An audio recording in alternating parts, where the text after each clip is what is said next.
The galaxy you know from the films is a small piece of something much larger. 12 movies, 5 live-action shows, and a couple dozen animated series have covered maybe 2% of what the Star Wars galaxy actually contains. The rest is in the gaps, the places between the planets fans recognize, the events that happened off-screen and were never explained, the history that got buried under the events that did make it to the camera. That's where the real lore lives, and most of it is much darker than what the films ever showed. The unexplored half of the galaxy is bordered by something that ate the only ship that ever tried to leave.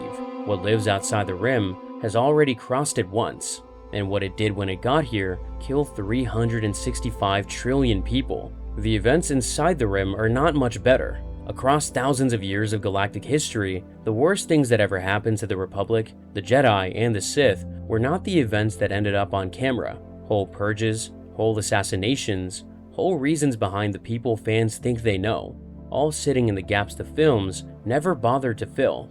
Then, there are the planets. Worlds in Star Wars are usually treated as backdrops, places where the real story happens. But the most famous planets in the galaxy have their own histories, their own purposes, and their own reasons for being where the camera found them. A swamp does not become a Jedi Master's exile world by accident. A city the size of a planet does not get built without burying something underneath it. The first stop is outside the rim. The barrier itself forms the first threat. Scientific evidence proves the Galactic Rim works as a physical barrier that no normal technology can overcome. In Legends continuity, specifically R.A. Salvatore's novel Vector Prime, scientists at the Exgal Society set up monitoring stations to study the Galactic Rim. Their research revealed critical information about what exists beyond the edge of map space. The Exgal 4 outpost on Belkadan focused specifically on Sector L30, which their calculations identified as the most likely breakthrough point for contact from outside the galaxy. According to the novel, the theory was straightforward. Turbulence existed beyond the small band of empty space surrounding the galaxy, possibly caused by crossing too near a tremendous gravity field.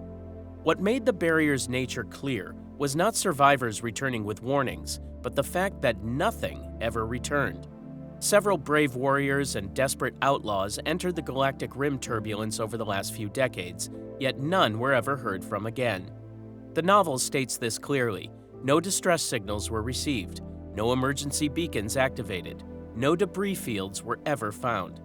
Before Yuuzhan Vong's arrival, no one had witnessed evidence of a breakthrough from outside the galaxy. Many scientists argued that such a breakthrough could not even be accomplished. The Galactic Rim worked as an absolute barrier through natural forces so powerful that normal technology could not overcome them.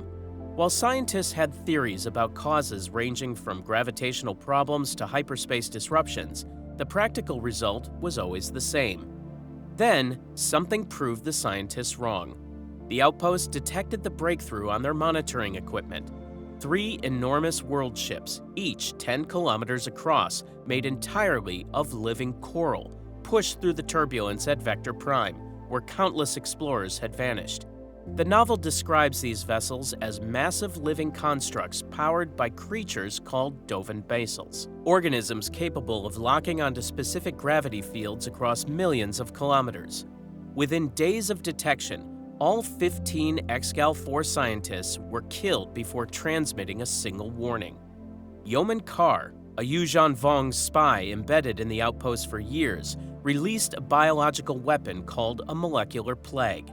Within hours, the weapon transformed Belkadan's atmosphere into toxic yellow-green clouds. Meanwhile, the freighter was sabotaged beyond repair. Communications were severed before any distress signal could be sent. One scientist, Jerem Cadmir, received what the Yuuzhan Vong considered an honorable death when Yeoman Carr broke his neck rather than letting him suffer through the plague. Beyond the immediate casualties, the planet itself began changing.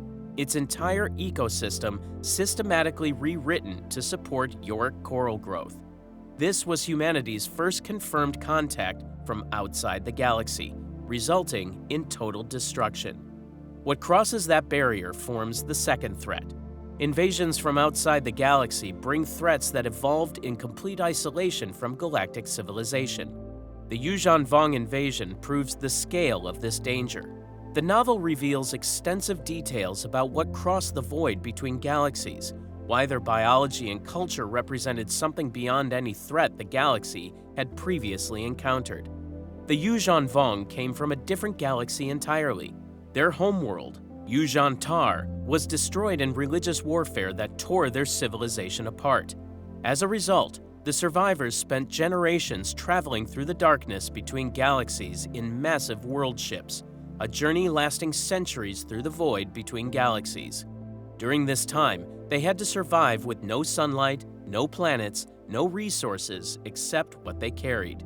To survive, their solution was to make everything alive. Every piece of their technology was biological rather than mechanical, grown and shaped for specific purposes rather than built from metal and circuits. Physically, Yeoman Kar's observations reveal they averaged a dozen centimeters taller than humans, quite a bit heavier, with significantly less body hair. But it was their culture that truly set them apart. They valued ritual scarring and body modification as marks of devotion, with intentional disfigurement indicating rank and spiritual progress.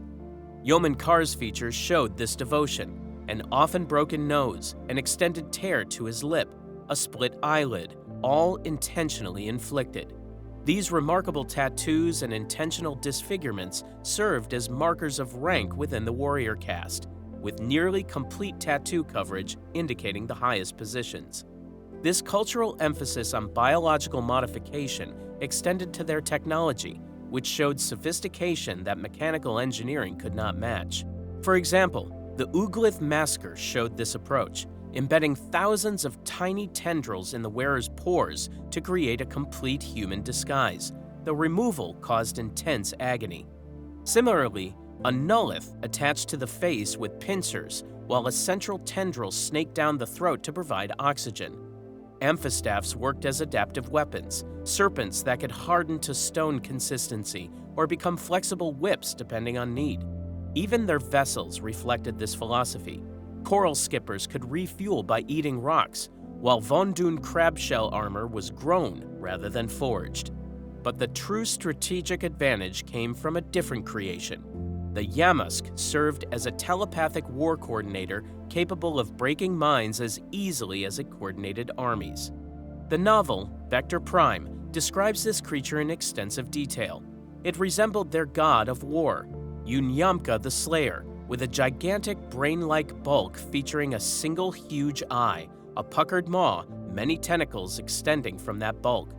The Yammusk stationed at Helska 4 was so massive that its bulbous portion rested in deep water beneath the ice, while tentacles stretched 100 kilometers long throughout the underwater base. Beyond its physical presence, the War Coordinator's capabilities proved devastating to enemy forces. It could bring scattered units into tight focus, allowing coral skippers to fly in perfect unison, making them many times more efficient in combat. This common bond extended to all Yuuzhan Vong warriors, working as a telepathic network that coordinated entire armies across vast distances. Additionally, the Yammusk could produce offspring that were trained immediately through mental joining with the parent, allowing rapid expansion of their command structure. However, the creature's most dangerous capability operated on individual targets rather than fleets. Through direct telepathic contact, it could shave away sensibilities until prisoners were left broken, their minds snapped from waves of promised horrors. When Jedi Knight Miko Reglia was subjected to this treatment, he experienced telepathic despair so powerful that his training provided no defense. Those exposed found they could not close their eyes, forced instead to watch their impending consumption while thin tendrils pulled them toward the Yammusk's maw. When all these advantages came together in a coordinated invasion, the destruction was absolute. In Legends continuity, the new Essential Guide to Alien Species records that the Yuuzhan Vong War lasted 5 years and killed an estimated 365 trillion sentient beings. They destroyed entire planets using a tactic called Yogan's Core, perfected by a legendary general in the ancient Kremlivian War. The process requires dropping a powerful Dovin basal to the planet's surface. Once deployed, It focuses one beam on the planet's core, the other on the passing moon, creating an inevitable gravitational catastrophe. Cernpedal became one of the first demonstrations of this method's effectiveness. When a Dovan basal was deployed on the surface, it pulled the moon Dobito out of orbit, triggering catastrophic tidal forces and geological upheaval across the planet. As the moon descended toward inevitable collision, Republic forces mounted desperate evacuation efforts. Chewbacca remained on the surface, coordinating rescue operations when Dobito finally impacted, crushing him, making him one of the first major casualties of the war. The third threat operates through manipulation rather than force. The unknown regions harbor civilizations that plan destruction across decades-long timelines. The Grisks represent a coordinated threat potentially more dangerous than direct invasion. In canon continuity, specifically Timothy Zahn's Thrawn Ascendancy trilogy, it reveals extensive information about threats operating beyond the edge of map space. The Chiss Ascendancy faces these threats in a region they call the Chaos, an area where hyperspace navigation is so dangerous that they rely on Force-sensitive children called Skywalkers to guide their ships. Throughout the trilogy, particularly in Lesser Evil, Zahn explains that Skywalkers navigate through third sight, a mysterious ability that allows Chiss children to perceive dangers in hyperspace and maneuver around them. Without Skywalkers, navigation through the chaos takes several times longer, requiring jump-by-jump calculations where a single mistake can send a ship flying off course. The novel describes specific systems like Rapak as surrounded by variable electromagnetic fluxes, littered with asteroids that limit hyperspace entry to only a handful of vectors. These natural barriers make most systems nearly impossible to reach without precise navigation coordinates. Protected by these natural barriers, the Grisks operate from hidden locations and conceal their true appearance completely behind veils and armor with self-destruct systems. No one has ever seen what they look like, and the Lesser Evil novel describes the results of this secrecy clearly. When Grisks are eliminated in combat, their bodies explode with enough force to cause collateral damage to anything nearby, including their own comrades. What remains gives no clues to their biology or origin. Though their appearance remains hidden, their power is impossible to ignore. A single Grisk warship called Fate Spinner, classified as a Shatter-class Warmaster, could destroy an entire battle fleet in 2 hours. This level of military superiority forces even powerful species to serve the Grisks rather than resist them. Throughout Lesser Evil, Grisk representatives deliver explicit threats about who lives or perishes at their pleasure. The second book in the trilogy, Greater Good, reveals how a single Grisk agent planned the near-total destruction of an entire civilization in just 6 months using only 50 infiltrators. This agent, known as Jixtus, wore full veils that concealed his identity completely, served as a coordinator of Grisk operations. Rather than deploying armies or fleets, he relied on precision manipulation. 50 infiltrators called Agbuis spread throughout the target population, methodically identifying pressure points, exploiting cultural tensions. The results demonstrated the effectiveness of this approach. Within 6 months, civil war spread across the planet as gray-black clouds covered the atmosphere. City lights across the surface went dark. The engineered internal conflict caused the civilization to destroy itself. The Grisks have been planning Chiss destruction for at least 20 years, adapting their strategy as new generations of leaders emerged. In Greater Good, Jixtus acknowledges that 20 years ago, even 10 years ago, he would have said destruction of the Chiss ascendancy would be straightforward. However, he adapted his strategy as a new generation of leaders emerged. The novel shows him specifically recognizing Thrawn, Bakif, Arlani, and different types of leaders who think and plan outside normal patterns. The trilogy's final volume, Lesser Evil, establishes the broader scope of Grisk's ambitions. Beyond the Chiss, other nations existed throughout the chaos, all designated for conquest. Once these fall, the main galaxy becomes the next target. The Grisks view lesser space as future territory, with the unknown regions serving merely as the opening phase of a much larger campaign. The Grisks represent strategic manipulation, but other unknown regions threats employ more direct brutality. The Vagari, documented in the Unknown Regions sourcebook, developed warfare tactics that contradicted every principle of civilized conflict. These nomadic pirates systematically captured prisoners from conquered worlds, then chained them in transparent pods welded to the exterior hulls of their warships. As a result, living captives worked as defensive barriers, forcing their opponents into an impossible choice: either destroy the captives to stop the Vagari vessels or allow the raiders to operate without resistance. For years, this tactic terrorized entire sectors until the Chiss Ascendancy finally encountered a Vagari armada in battle.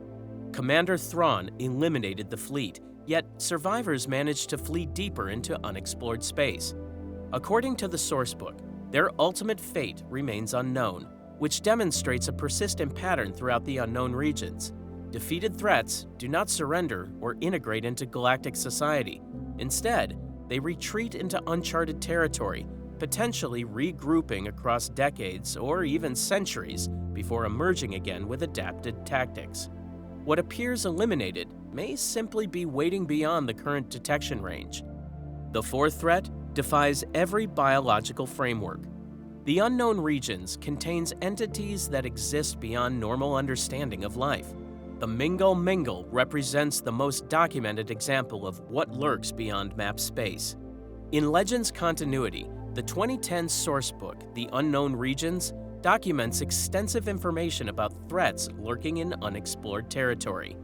The sourcebook describes Mingle Mingle as thick, gray ooze that smells of sweet rot. This substance covers the planet Mug Fallow from pole to pole, forming a world ocean of living matter. Unlike static organisms, the entity shapeshifts constantly, creating pseudopods, fanged mouths, eyes on stalks, crawling worms, bat-like flyers as needed. Its origin remains unknown, though some theories suggest it may be from another dimension or another galaxy, tied to reports of shapeless beings from beyond known space. Mingle Mingle's age remains unknown, though some sources associate it with the Celestials era circa 30,000 years before the Battle of Yavin. If accurate, the hyperspace anomaly bisecting the galaxy may have separated the entity's influence from celestial projects during that era, suggesting it predates most galactic civilizations. While its origins remain disputed, its capabilities are extensively recorded. The infection demonstrates biological warfare refined over millennia. According to the sourcebook, Mingle Mingle erupts from concealed pools, spreading across its prey's faces before entering through mouths and nostrils. Once inside, the substance penetrates the cranium, consuming blood and muscle tissue to increase its own mass. Within 24 hours, the process is complete. What remains is a hollowed shell filled with the entity's material, with the original consciousness destroyed. However, the body continues working under Mingle Mingle's control. These animated hosts display vacant stares and jerky movements despite having no pulse or respiration.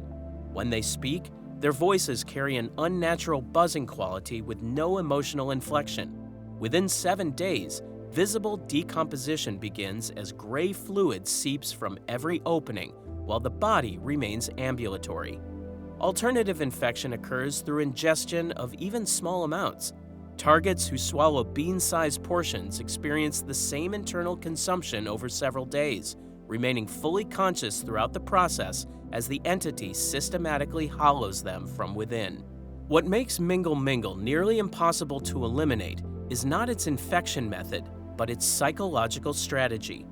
According to the Unknown Regions sourcebook, Mingle Mingle employs documented psychological warfare techniques. Records show the entity repeatedly uses reanimated family members, particularly children, to emotionally manipulate survivors into compromising security systems or opening protective barriers. The planet Mug Fallow serves as its central intelligence, now utterly lifeless except for fossilized tree trunks. a ring of derelict warships orbits the world, including rare Grease sail ships, Zim the Despot's treasure barge. Meanwhile, gray pools lurk in caverns and sewer systems across thousands of infected worlds, meaning the entity maintains a distributed presence throughout explored space. While immune to blasters and edged weapons, the substance can be eliminated through fire, acid, poison, or noxious chemicals applied in wide areas. However, destroying individual pools does not eliminate the central intelligence on Mug Fallow. While Mingle Mingle represents biological conquest, another unknown region's threat weaponizes decay. The sorcerers of Rand exist in unique states of disassembly and decay, according to the sourcebook. Chronicler Suket documented encounters revealing their varied forms. Some lacked skin entirely, oozed fluids with each movement, while others existed as blackened skeletons somehow maintaining animation. Some appeared turned inside out with teeth protruding from raw tissue, though the most disturbing manifested as ribbons of flesh swirling through chambers. Their movement proves equally varied, with some hovering above the ground, others scuttling on multiple legs, still others flapping on wings while refusing to descend. Beyond their physical horror, their philosophy sets them apart from all known Force users. Rather than viewing the Force as energy created by life, they worship the dark as the ultimate end of all existence. In their belief system, destruction is inevitable, represents the only true power source. As a result, they reject both Jedi and Sith concepts as limited perspectives, claiming instead to commune with fundamental reality rather than an energy field generated by living things. To pursue this philosophy without interference, they maintain complete isolation. Their base of operations lies deep in the unknown regions within the Perrin Nebula, protected by 12 outpost worlds, accessible only with specific coordinates or Force user guidance. Their belief in inevitable destruction manifests through specific abilities. These powers manipulate decay and death in ways no other Force users have achieved. The fifth lurks even in familiar territory. Extreme dangers exist in relatively well-mapped regions of space, proving that cosmic hazards are not limited to invasion from outside the galaxy or unknown regions exploration. In canon continuity, specifically the 2018 novelization Solo: A Star Wars Story Expanded Edition by Mur Lafferty, the Kessel region demonstrates that naturally occurring hazards and space-dwelling predators can be as deadly as any alien invasion. The Acades Maelstrom near Kessel combines every imaginable spaceflight hazard into a single region. The novelization describes it as ionized gas and debris swirling around a massive gravity well, with temporal distortion making it impossible to plot a direct course through. According to the droid navigator L337, ships that enter the Maelstrom do not return. Inside exist carbon bergs the size of planets, colliding with each other within massive electrical storms that render standard sensors useless. The standard Kessel run requires over 20 parsecs to navigate around the Maelstrom, but Han Solo completed it in under 12 parsecs by cutting directly through. This achievement saved approximately 25 to 30 light-years of travel distance while requiring simultaneous navigation through temporal distortion, gravity anomalies, electrical storms, planet-sized obstacles, and complete sensor blackout. However, the Maelstrom contains more than environmental hazards. The Summa Verminoth encountered during Han's run proves that life can adapt to even the most extreme conditions. This creature measures equal to an Imperial Star Destroyer at approximately 1,600 meters long, floating dormant in electrical storms that would destroy normal ships. The novelization describes it covered in eyes across every surface, constantly watching for prey. Its tentacles naturally conduct high-voltage electrical currents, indicating evolutionary adaptation to an environment lethal to most carbon-based life. When potential prey enters its territory, the entire organism activates from dormancy. Its hunting strategy demonstrates sophisticated predatory behavior as tentacles spread wide to form cage-like structures, trapping ships while suckers and stingers prepare to breach hulls or consume vessels entirely. During the Kessel Run, the Summa Verminoth pursued the Millennium Falcon toward the Maw, a planet-sized gravity well that prevents escape once ships cross the event horizon.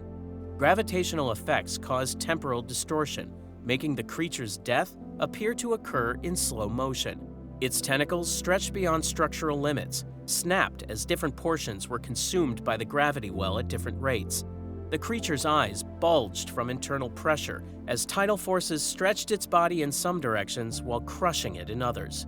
Despite its size and strength, it was systematically pulled apart by gravitational forces that no biological organism can withstand. The Summa Verminoth's death demonstrates a critical principle. Even apex predators evolved for extreme environments cannot survive conditions beyond their biological limits. These 5 documented threats reveal why the Galactic Rim works as an absolute barrier, not because it actively defends, but because normal technology and strategic frameworks fail completely in conditions beyond familiar space. What successfully crosses evolved specifically to bypass every assumption galactic civilization makes about warfare, biology, diplomacy, and the Force itself. Geographic isolation, not superior capability, explains why the galaxy has survived contact with these threats. When that isolation breaks down, casualties are measured in trillions. What is outside the rim is one problem. What is inside the rim and still uncharted is another, and the reasons the Republic can never fix it go deeper than distance, technology, or willpower. The first reason involves an ancient catastrophe that permanently broke the unknown regions. In canon continuity, specifically Timothy Zahn's novel Thrawn Ascendancy, Chaos Rising, the narrative reveals critical information about why the unknown regions remain largely unmapped. The chaos, as the Chiss call it, was not always this way. The novel explains that thousands of years ago, a series of chain supernova explosions throughout the region sent huge masses tumbling at high speeds between the stars. Some of these masses smashed into asteroids or whole worlds, while others sparked more supernovas with their near-light-speed impacts, creating a chain reaction that spread destruction across thousands of light years. Before this disaster, travel between any stars had been no more difficult than it was now to travel in the Ascendancy. But the chain reaction of exploding suns destroyed that forever.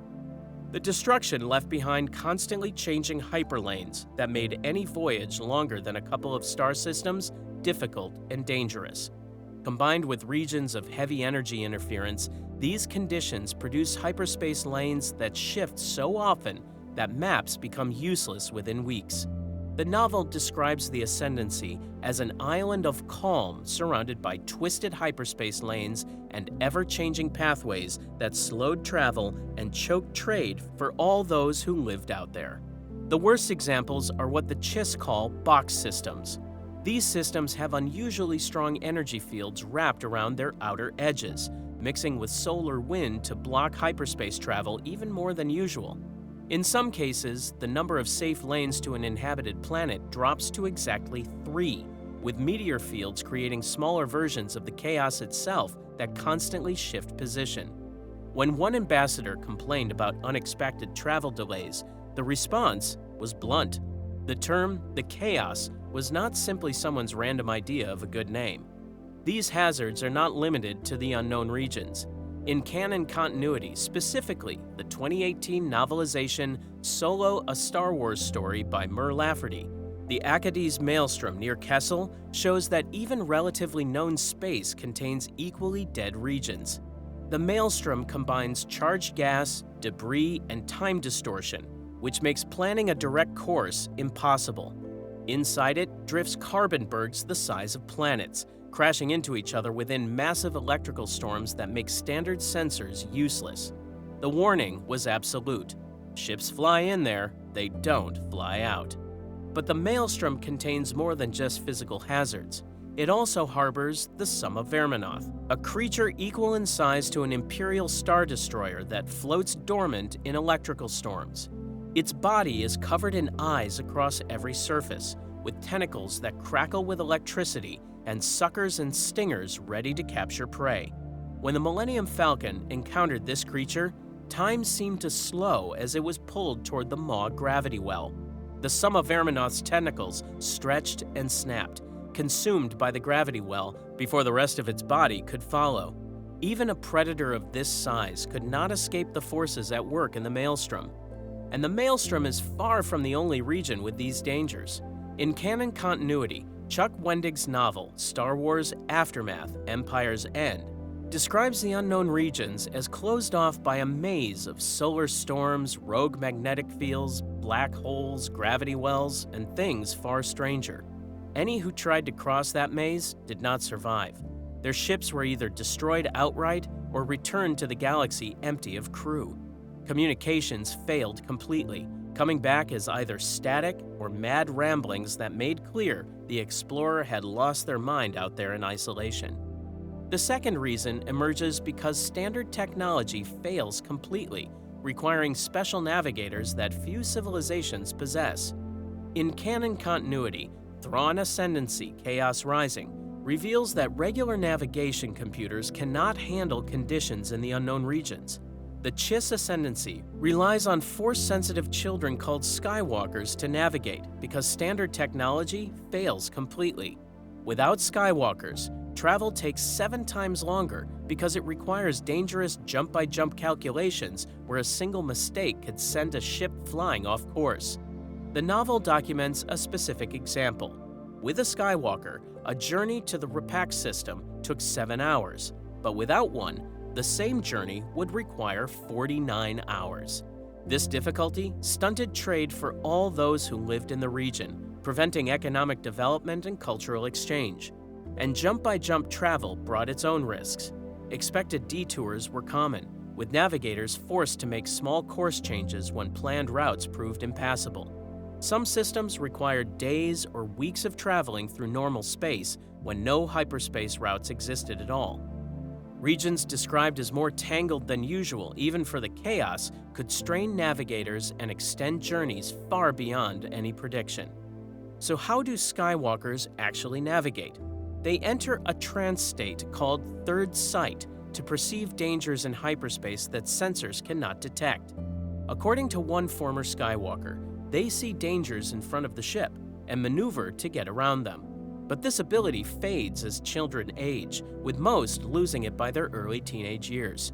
The novel reveals the trauma of this system through one character's realization.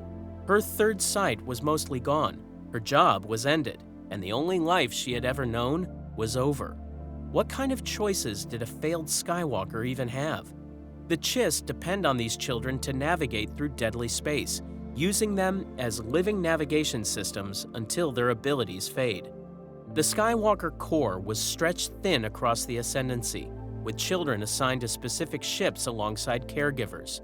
Those who lost their abilities faced adoption, usually one of the 9 ruling families who valued former Skywalkers. But the emotional reality remained harsh. At such a young age, these children faced the end of everything they had known. The Chiss were not the only species forced to find alternative navigation methods. Non-Chiss species in the unknown regions use navigators called Pathfinders, who connect to something mysterious called the Great Presence through sensory deprivation helmets. This entity appears to navigators as a shimmering disk, with a deep rumble echoing in their unhearing ears. Pathfinders let the Great Presence whisper into, around, and through them to perceive safe routes. They fear being absorbed and lost forever, or hope to be deemed worthy to ride the hyperspace ridges after death, suggesting the Great Presence may be an ancient consciousness living within hyperspace itself. Even expert pathfinders nearly lost the path more times than they cared to remember, sometimes forced to drop out of hyperspace twice during a single journey just to regain connection with the Presence. In Legends continuity, the limitations were even more severe. Jason Fry and Paul R. Urquhart's book, The Essential Guide to Warfare, reveals that for much of galactic history, no starship had enough computing power to calculate long jumps quickly or store more than a few courses in memory. This meant massive infrastructure was needed just to travel safely. Huge supercomputers were built in deep space at the starting points of common routes to perform calculations for starships. Space stations were constructed near or around these jump beacons, creating a network of way stations for travelers. Whoever controlled these beacons controlled hyperspace itself. The third reason why half the galaxy remains unexplored is that navigation data is controlled, hidden, or lost entirely. Governments and corporations actively prevented comprehensive mapping to maintain strategic advantages. In canon continuity, the book Star Wars Complete Locations documents how the Wookiee Klatuvik Guild maintained a sealed vault containing their navigation data center. Explorers and fortune hunters considered this information so valuable that they would barter for it at locations like Maz Kanata's castle. During the Clone Wars, the strategic importance of this data became clear. Military forces fought specifically over Kashyyyk because it sits at the intersection of 4 well-traveled hyperspace routes, and control of the Klatuvik Guild's navigation data provided an enormous advantage. On top of that, Kashyyyk also houses an important HoloNet relay station, making its communication and navigation infrastructure doubly valuable. Yet the Wookiees were not alone in hoarding navigation secrets. In canon continuity, Charles Soule's novel Light of the Jedi shows how the San Tekka family built an empire on proprietary navigation technology, consistently finding the shortest, fastest ways to get from here to there in the galaxy. This family sold routes to traders, governments, and entrepreneurs. Eventually, they set up hyperspace toll lanes where navigational data could be downloaded for a fee, employing specialists who used secret algorithms to model likely hyperspace routes. What made the San Tekkas truly irreplaceable, however, was that some of their experts possessed abilities that could not be copied. Mari San Tekka could chart routes through the swirl of hyperspace that her mind was uniquely capable of seeing. No other being seemed able to do it, and no navigation droid came close. Through some mix of instinct and unconscious math that she could not explain, she found roads between the roads. As a result, when individuals like her perished, their knowledge parted with them. Similarly, the Essential Guide to Warfare, a Legends source, reveals how corporations use navigation data to control expansion. Rather than sharing navigational information, the Trade Federation and shipping corporations hoarded it to control expansion. Independent explorers could not access route data that already existed, keeping vast regions effectively unmapped even when the physical routes were known. Wookiee Klatuvik routes were long considered the stuff of legend, kept secret for commercial advantage. Later on, Chewbacca used them profitably for smuggling and eventually passed them to Princess Leia after the Battle of Hoth. Beyond corporate secrecy, navigation data also proved vulnerable to accidental loss and calculated sabotage. According to the sourcebook, the Bureau of Ships and Services seeded Pius Dea warships with rogue navicomputer code, causing thousands of ships to be lost permanently when their navigation systems failed. A similar fate befell the Katana fleet before the Clone Wars when a hive virus drove its crews insane and the captain jumped the ships blindly into hyperspace. Even when the routes were known, they could still disappear. Without constant updates, rarely used hyperspace lanes can vanish within a few years. Pirates made this worse by towing ice asteroids into narrow hyperspace lanes through the Indrexu spiral, intentionally blocking travel. In fact, ancient navigation data was so valuable that the Empire demanded deep space exploration of the unknown regions using old routes uncovered in the captured Jedi Temple. Comprehensive galactic maps may have existed in the distant past, yet were lost over time, with fragments now scattered across archaeological sites rather than integrated into modern navigation systems. The fourth reason emerges from political decisions rather than physical barriers. Republic and imperial governments purposely limited expansion efforts, leaving vast regions unexplored because of strategic priorities and resource constraints. In canon continuity, Charles Soule's Light of the Jedi reveals how recent Republic expansion into the Outer Rim actually was during the High Republic era. Chancellor Lina So pledged to bring the Outer Rim worlds into the embrace of the Republic through ambitious outreach programs known as the Starlight Beacon. At that time, the Outer Rim sat at the border of what is known, and the Republic's reach remained limited because the region served as a haven for anyone seeking to escape its laws. To address this, the Starlight Beacon space station was being constructed specifically to extend Republic presence as a ray of hope for all to see in the far reaches of the Outer Rim. Beyond symbolism, the beacon would also serve as a communications relay that would boost transmission times in the region by a factor of 10. Chancellor So envisioned connecting the galaxy in a way it had never been connected before. She saw a galaxy where strengths shore up weaknesses, from the core to the farthest planet at the edge of the rim. Yet this vision also revealed something troubling. The Republic had failed to connect these regions despite having thousands of years to do so. In fact, the Republic's ability to function depended entirely on hyperspace infrastructure. As the novel states, if the Republic somehow lost the ability to travel through hyperspace, all of it would end. There would be no more Republic. This dependence became painfully clear when hyperspace blockades were implemented following the Great Disaster. Entire sectors became stranded almost immediately. Officials acknowledged that the blockade would strangle that part of the Outer Rim because not every world there is self-sufficient. Billions of people depend on those lanes for food and other essentials. Making matters worse, 18 separate emergence events following the initial disaster spread destruction across the Outer Rim, with some debris potentially still trapped in hyperspace, waiting to emerge and wreak devastation somewhere else.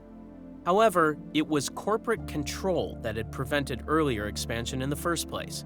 In Legends Continuity, the Essential Guide to Warfare documents how megacorporations treated unexplored space as a private preserve for commercial exploitation.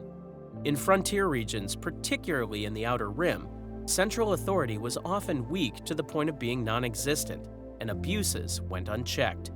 Wealthy worlds colonized new planets in the Rim with scant regard for the rights of indigenous species, while transportation monopolies choked off commerce by shutting out competitors from Rim spaceports and refusing to share navigational information. Meanwhile, military forces concentrated in the core and inner Rim, leaving the frontier neglected.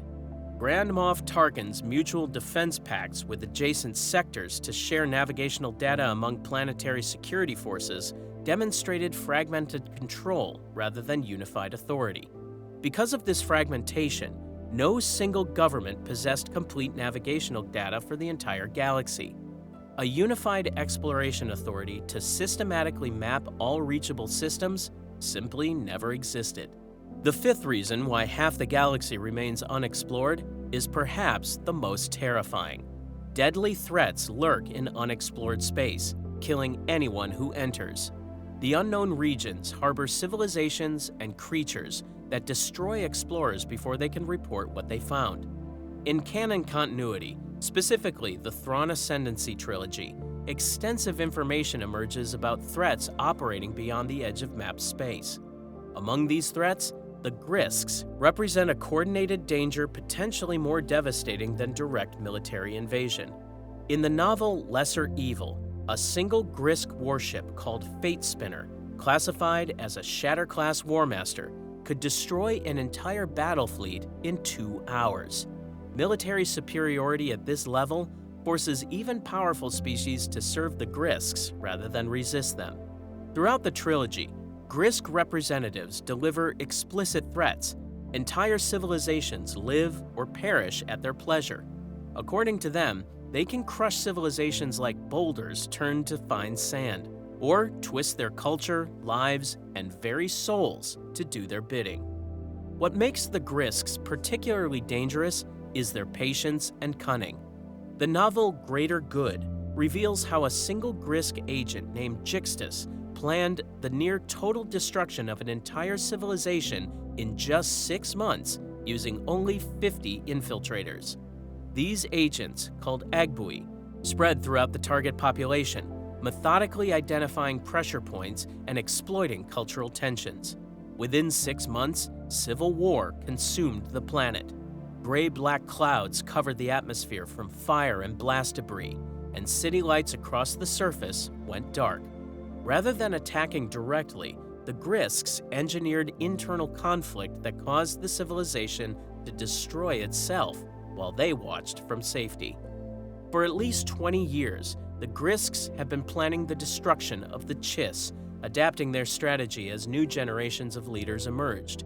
Jixtus himself acknowledges that 20 years ago, even 10 years ago, he would have said destruction of the Chiss ascendancy would be straightforward.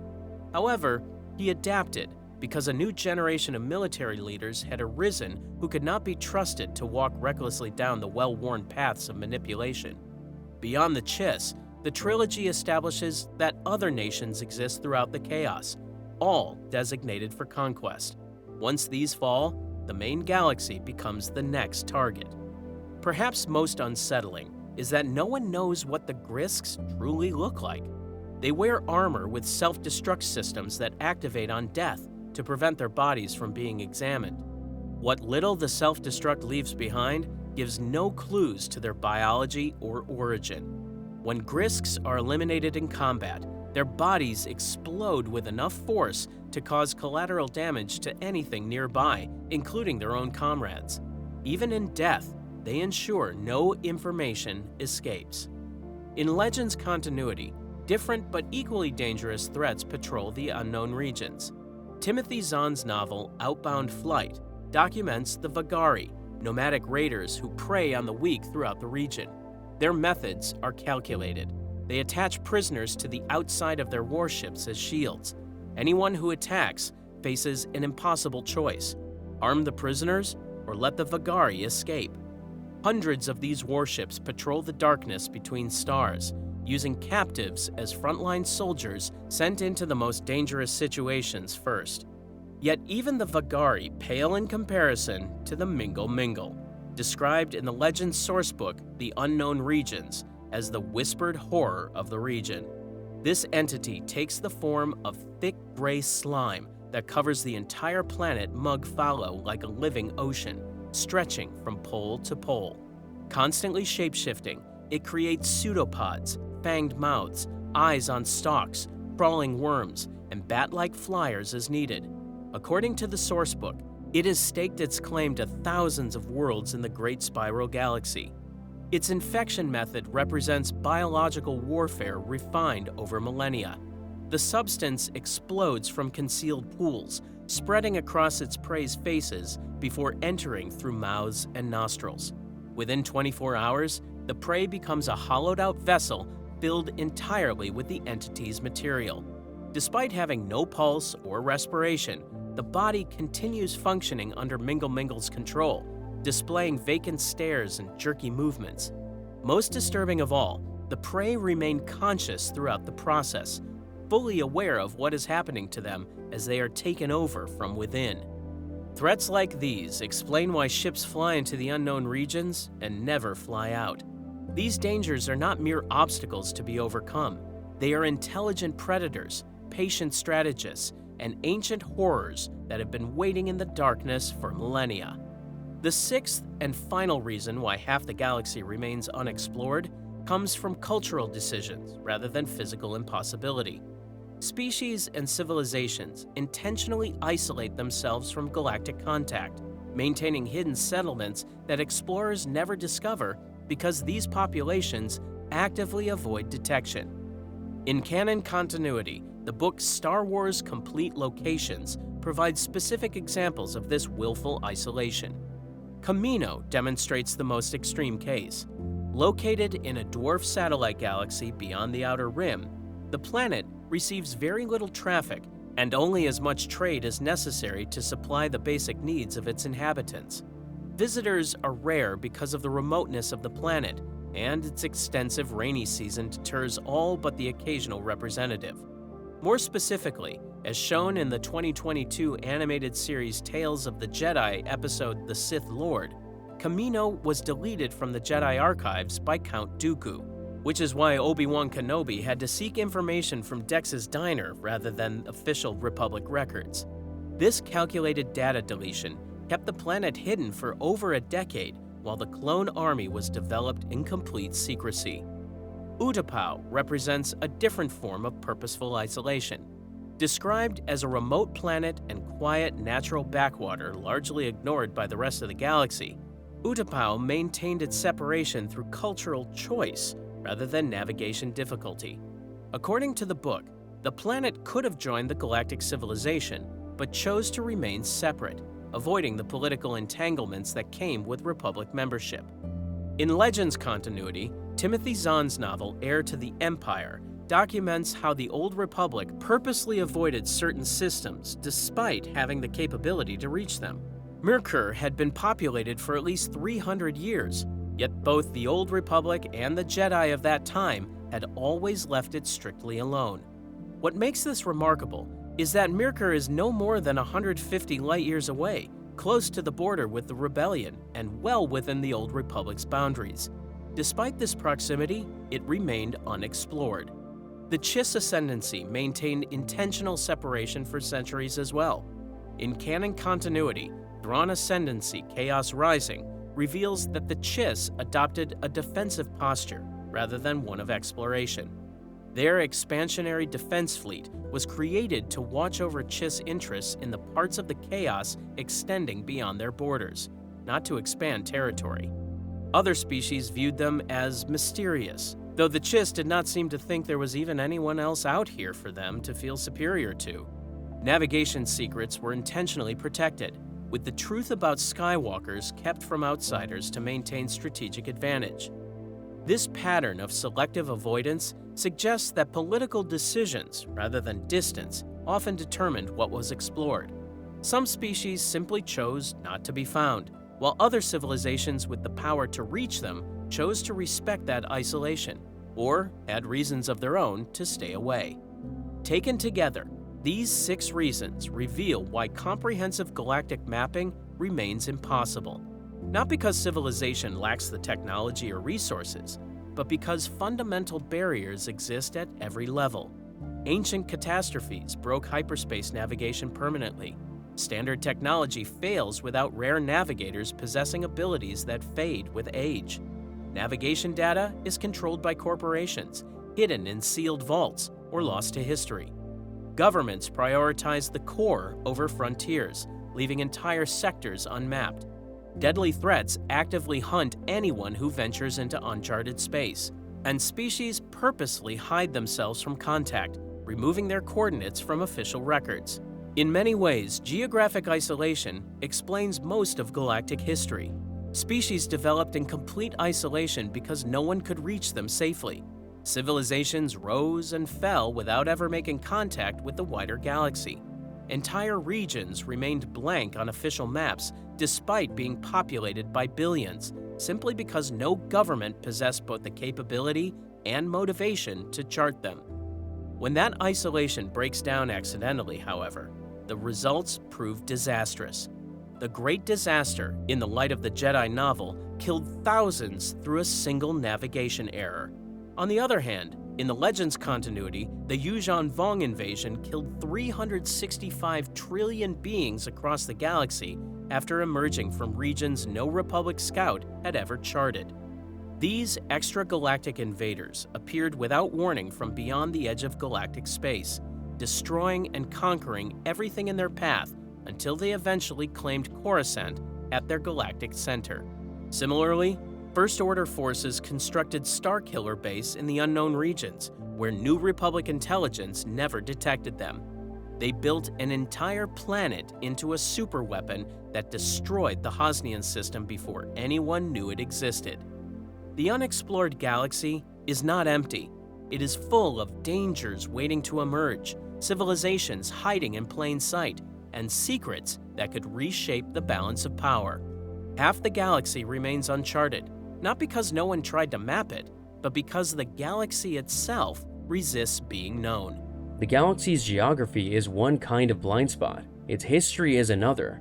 The Jedi Order has been wiped out 3 separate times across galactic history, but only the third one made it into popular memory. Using both canon and legend sources, the first extinction occurred in Legends continuity around 3954 BBY during Knights of the Old Republic II.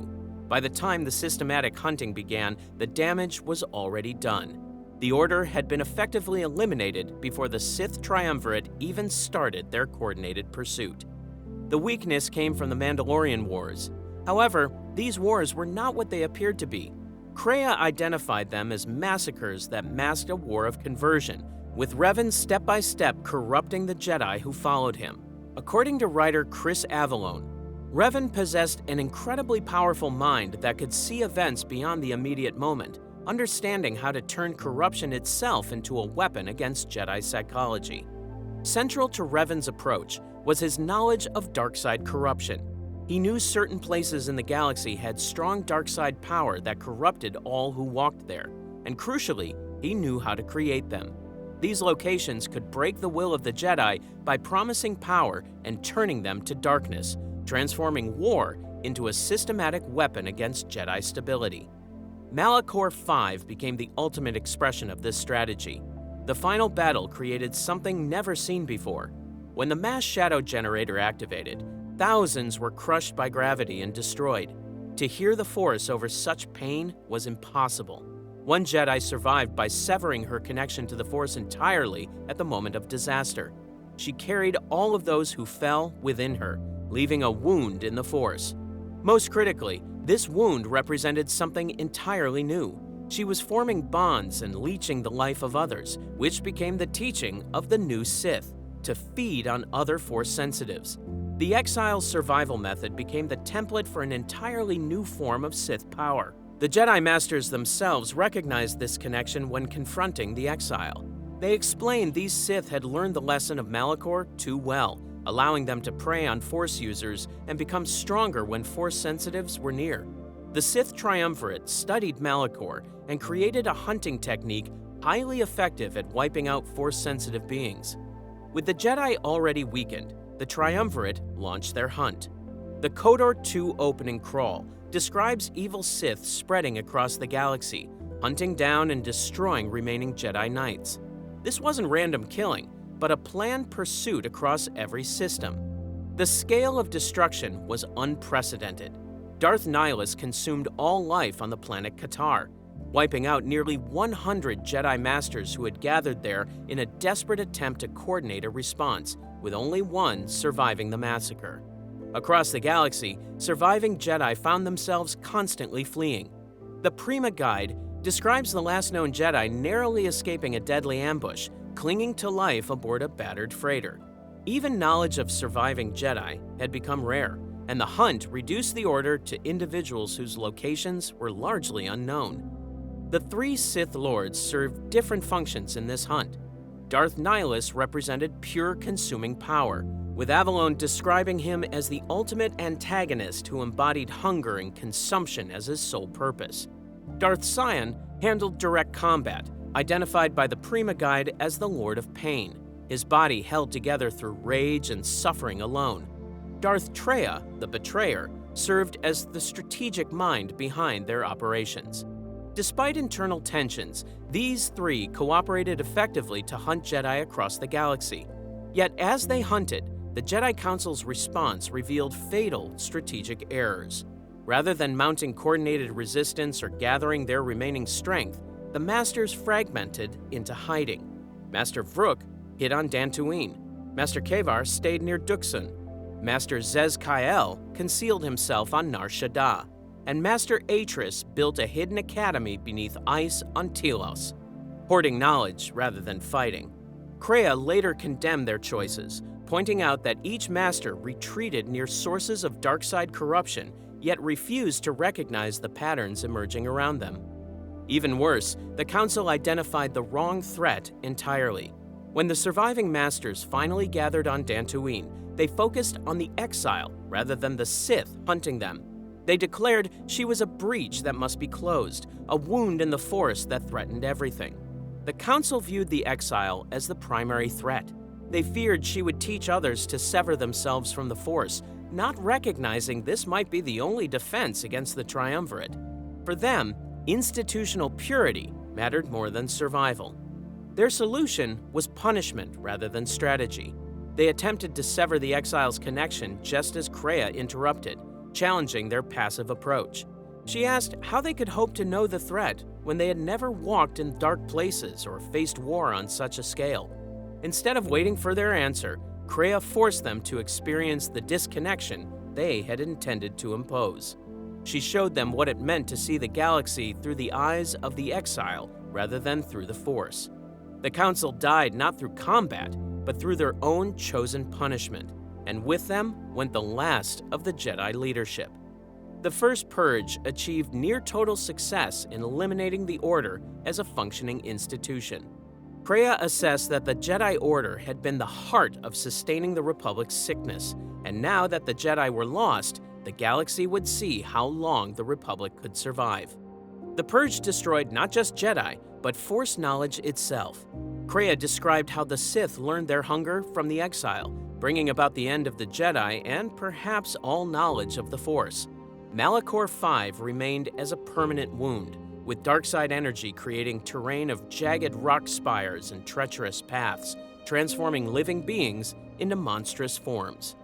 The few surviving Force users carried only fragments, scattered across the galaxy without an institutional framework, systematic training, or coordination. Yet, the first purge ultimately ended when the exile confronted each Sith Lord. By defeating Darth Nihilus, Darth Sion, and Darth Traya, Mitra Surik halted the Triumvirate's hunt and allowed the Jedi Order to eventually rebuild. Still, Kreia's final words pointed to a larger threat. One must go where Revan went, into the unknown regions, where the true Sith wait for the great war that comes. The Triumvirate's purge was merely a prelude to a longer conflict. Thousands of years later, the Jedi made a different mistake. Around 19 BBY, the Order had rebuilt itself into something far more powerful, standing at the height of their influence as generals in the Clone Wars and commanding armies across the galaxy. Yet this strength concealed a fatal weakness. For 3 years, the Jedi served as military commanders integrated fully into the Republic's structure. Revenge of the Sith establishes that the war had left the Republic crumbling under attacks by Count Dooku. The scale of deployment was galaxy-wide. Master Depa Billaba led forces on Kalar, Master Shaak Ti oversaw clone training on Kamino, and Master Pong Krell led forces on Umbara. Jedi spread across thousands of systems with no central defensive position and no way to coordinate once the attack began. The true weapon had been built years before, hidden in plain sight. Tech from Clone Force 99 explained that the Kaminoans implanted chips in clones to modify behavior, manipulating mutations in their DNA. Years later, the truth nearly surfaced. During the Clone Wars, Clone Tup experienced a chip malfunction, causing premature Order 66 execution. When medical droid AZI-3 discovered what appeared to be a tumor blocking neuroimpulses, Clone Trooper 5s investigated further and found all clones had one. The Kaminoans provided cover through Nala Se, who explained these were structural inhibitor chips meant to prevent aggressive behavior, supposedly ordered by Jedi Master Sifo Dyas. When 5s tried warning the Council about the chip's true purpose, Anakin dismissed him, insisting the Chancellor wasn't capable of what he claimed. 5s was killed before providing definitive proof. The Chancellor's cover-up succeeded completely, explaining that his doctors found a parasite that caused the inhibitors to decay. The Jedi accepted this lie entirely, and their investigation ended. The Jedi's trust in Palpatine prevented investigating the one warning that might have saved them. Unbeknownst to the Jedi, the chip's actual function was confirmed through separatist communications. Count Dooku stated it was a preemptive execution of Clone Protocol 66, and Palpatine's confirmation eliminated all doubt. Their plan had gone undiscovered. The clone was dead, and the Jedi still suspected nothing. But the Jedi's real vulnerability wasn't the chips, it was their trust in the Republic itself. While the chips remained concealed, the Chancellor consolidated political power across the Republic. Bail Organa observed that he now controlled the Jedi Council and had appointed governors to oversee all star systems, with Mon Mothma adding that Palpatine had played the senators well and had become a dictator. The Council recognized the danger but moved too slowly. Mace Windu sensed a plot to destroy the Jedi and noted the dark side surrounded the Chancellor. leading Ki-Adi-Mundi to propose that if he didn't give up emergency powers after Grievous's destruction, he should be removed. Yoda warned this path would carry them to a dark place, yet events were already in motion. The final piece fell into place through one Jedi's personal fear. While the Council debated politics, the Sith Lord's seduction of Anakin was precise and targeted. He told the young Jedi the dark side could keep those he cared about from dying. When Anakin asked if it was possible to learn this power, the response was clear: not from a Jedi. The promise was specific to his fear of losing Padme. That fear turned to action when Mace confronted the Chancellor. In the moment Mace prepared to strike down Palpatine, Anakin made his choice and intervened. With Mace dead, the Chancellor offered what Anakin wanted most: the power to cheat death. Anakin pledged himself to Sith teachings and was christened Darth Vader. With Vader turned and the chips activated, the Jedi had no choice. A single directive went to clone commanders everywhere: execute Order 66. The command activated inhibitor chips in every clone simultaneously, overriding years of training, personal bonds, and judgment. The biological response was absolute, and Commander Cody provides the clearest example. Moments before receiving the order, he returned Obi-Wan's lightsaber in a friendly exchange. However, when the transmission came, he immediately ordered troops to blast the Jedi Master off a cliff. Clones who had fought beside him opened fire without hesitation. The scene repeated across the galaxy. Ki-Adi-Mundi, Aayla Secura, and Plo Koon were among the Jedi Masters who fell across dozens of worlds, killed by the clones who had fought beside them moments before. But the worst betrayal happened at the heart of the Order itself. Vader personally led the 501st Legion against the Temple on Coruscant. As the attack unfolded, Bail Organa arrived at the Flaming Temple and witnessed the slaughter led by Commander Appo. Inside, Vader moved through the temple, killing Shaak Ti and entering a room of younglings. Later, when Obi-Wan and Yoda entered, the complete scope became clear. Not even the younglings survived, and one Padawan was killed not by clones, but by a lightsaber. The biological nature of the chips made resistance impossible. In Jedi Fallen Order, a clone's distress revealed he didn't want to follow the orders, yet couldn't stop himself. The canon animated series Star Wars: The Bad Batch demonstrates this further through Tech's explanation that the comm channel was repeating one directive, with Crosshair stating it simply: good soldiers follow orders. The Bad Batch's immunity confirmed the programming was biological rather than voluntary. Tech explained their genetic mutations made them immune, while Echo's torture most likely wiped out his preset modifications. With Order 66 executed, Palpatine moved to consolidate absolute power. He framed the Jedi as traitors before the Senate, declaring that remaining Jedi would be hunted down and defeated. The attempt on his life left him scarred, he explained, and to ensure security and stability, the Republic would be reorganized into the First Galactic Empire. The Senate erupted in thunderous applause at the declaration. Padme captured the moment perfectly. This was how liberty ends, not with resistance, but with celebration. The Republic the Jedi served for 1,000 years became an empire dedicated to their extinction. Meanwhile, Vader completed his final mission by eliminating the Separatist leadership. Palpatine's orders were clear. After killing all the Jedi in the Temple, go to Mustafar and wipe out Viceroy Gunray and other Separatist leaders. On Mustafar, Newt Gunray pleaded that Lord Sidious promised peace, but Vader cut him down mid-sentence. The Jedi who survived found themselves scattered and vulnerable. Saw Gerrera's assessment captured their situation. With the Jedi decimated and the clone army under Palpatine's command, he had control over the galaxy. Master Bilaba's death demonstrated the impossibility of individual defense. Her Padawan Caleb Doom witnessed her final moments as she ordered him to run while overwhelmed by clone fire. Caleb survived and became later known as Kanan Jarrus. The few surviving Jedi attempted a desperate counterstrike. Yoda and Obi-Wan returned to Coruscant after Order 66, with Obi-Wan suggesting they must go back to prevent stragglers from walking into the trap. They changed the temple's beacon from recall signal into a warning, telling any surviving Jedi not to return to the temple.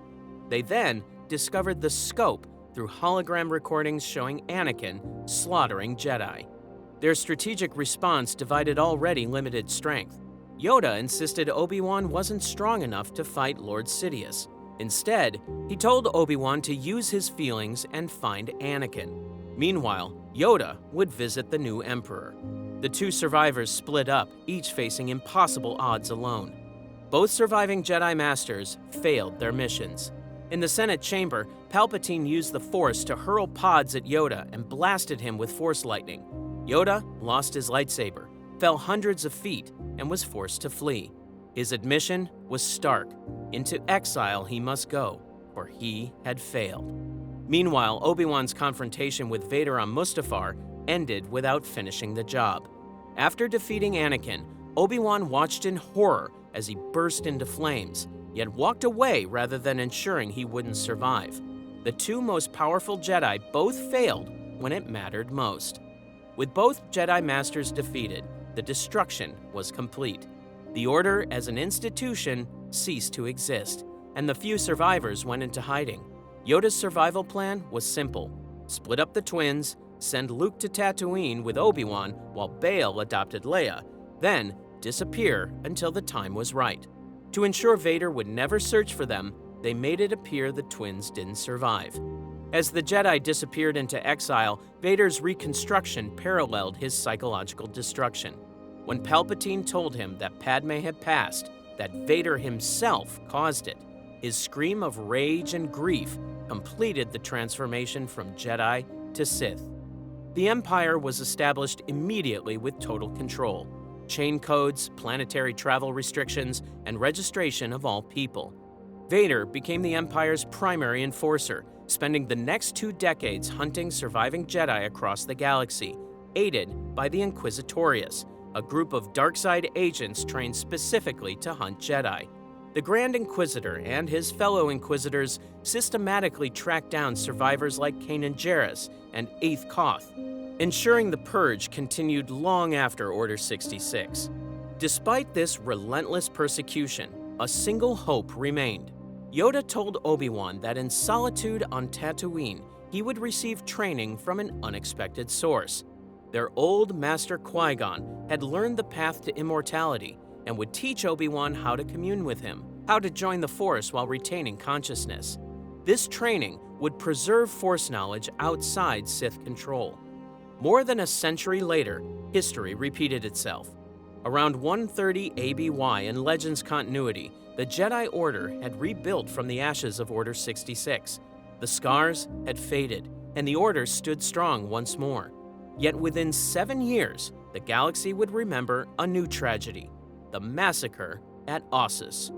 Unlike the first 2 purges shown as they unfolded, the third purge must be reconstructed from fragments and survivor testimony. The Jedi walked into this purge believing they were doing the right thing, unaware they were being manipulated into their own destruction. A trap was set nearly 100 years before. After the Yuuzhan Vong invaded the galaxy and were eventually defeated, they were allowed exile on Zonama Sekot. Lingering hatred festered on worlds that had suffered at the Yuuzhan Vong's hands, creating the perfect conditions for manipulation. The Jedi made an alliance with the reborn Empire at Bastion, championing a terraforming project using Yuuzhan Vong biotechnology. Cole Skywalker championed the Ossus project across 100 selected planets, believing it would heal war-torn worlds. Instead, terraforming produced terrible results. Plants became deformed, generating painful body growths on those exposed. Though the Jedi suspected sabotage, the wider galaxy blamed the Yuuzhan Vong. When the Jedi convinced the Galactic Alliance to support the Vong anyway, this decision triggered the Sith-Imperial War. Imperial Moffs invoked the Treaty of Anaxis and declared war. The 3-year conflict revealed the Sith had manifested on the Empire's side and sabotaged the terraforming projects. However, the Jedi couldn't prove it, and the political damage was already done. After the Alliance surrendered, Emperor Rowan Fel, the legitimate ruler of this reborn empire, called on the Jedi to surrender and submit to Imperial will as the Imperial Knights had done. The Jedi refused, maintaining they served the Force and would never ally with the Sith. In response, they made a critical strategic error, withdrawing to Ossus and concentrating themselves in one location, exactly where the Sith wanted them. 2 days before the massacre, the Jedi Temple on Coruscant fell. Darth Krayt ordered complete annihilation, and the assault on Ossus came with overwhelming numbers. Multiple Sith warriors converged on the Academy, while stormtroopers fought alongside Sith forces. TIE fighters engaged from above as ground forces attacked simultaneously, creating coordinated pressure from all directions. Multiple warriors converged on Cole Skywalker specifically. As Cole fell fighting multiple Sith, his final command to his Padawan was to protect the younglings. The Jedi Code's first concern became the mechanism of tactical defeat. Cole Skywalker articulated the bind. A Jedi's first concern is to preserve life. When Sazan sensed additional Sith approaching, Cole responded that they would hold the line rather than retreat. Masters prioritized evacuating younglings over mounting counterattacks, meaning individual Jedi faced overwhelming numbers without support. Cade Skywalker witnessed his father fall and attempted to engage the Sith alone. Overwhelmed by rage, he was struck down, and in the moment before apparent loss of consciousness, he manifested Force Lightning. Wolf Sazan felt the dark side touch Cade, though his body was never confirmed among the casualties. The battle ended in complete defeat. Grand Admiral Morlish Veed gave the final report. The Academy had fallen, and the Jedi Order was broken. However, a new crisis emerged from the victory. Darth Krayt revealed himself and declared he was the new Emperor. The true Roenfell knew the Sith were coming, smelled the trap, and escaped. This deception created a major split in Imperial loyalty, with the Sith Lord controlling the throne, but the former Emperor posing a continuing threat. The Purge eliminated the Jedi, but fractured the Empire that executed it. Krayt's response was to hunt down survivors while consolidating power. He offered bounties with a specific structure, 10 times more for one alive than one who fell. The goal was conversion rather than elimination. Darth Malady was assigned to engage hunters, transforming the Purge from a single attack into an ongoing campaign of persecution. 7 years later, survivors operated without coordination or hope. The Sith actively attacked any gatherings, making it impossible for the Jedi to organize. When Wolf Sazan convened a meeting to discuss finding Cade Skywalker, multiple Sith warriors interrupted, demonstrating that even 7 years after the attack, the systematic hunting continued. The Purge's most terrible consequence was psychological. Cade Skywalker survived, but abandoned his Jedi identity entirely. He sealed his fighter's ejection suit as the ship exploded, withdrew from the Force, and went into deep meditation. 3 days later, he awoke floating alone above the ruins. When Pirate Rav found him, the young Skywalker lied about being a Jedi. He claimed to know where the treasure was hidden, using his knowledge for survival. He became a bounty hunter, and even his closest associate, Jariah Sin, who hated Jedi, didn't know his captain had been one. His rejection was absolute. When confronted 7 years later, he declared it was slavery, insisting Jedi were guardians trying to police a galaxy that kept turning on them. His assessment was brutal. The Jedi's time was over. Cole Skywalker's Force Ghost revealed the dangerous path his son walked. When the younger Skywalker healed Wolf Sazan during battle, pulling him back from the edge, he had to put one foot on the dark side to do it. It was cold and dark, yet part of him liked it, and even hungered for more. This was dangerous territory for a Skywalker. The precedent was clear. Anakin, the chosen one, became the betrayer. As Cade saw it, he was the biggest reason any Skywalker should avoid being a Jedi. After all, the legacy of Darth Vader continued to affect every generation after.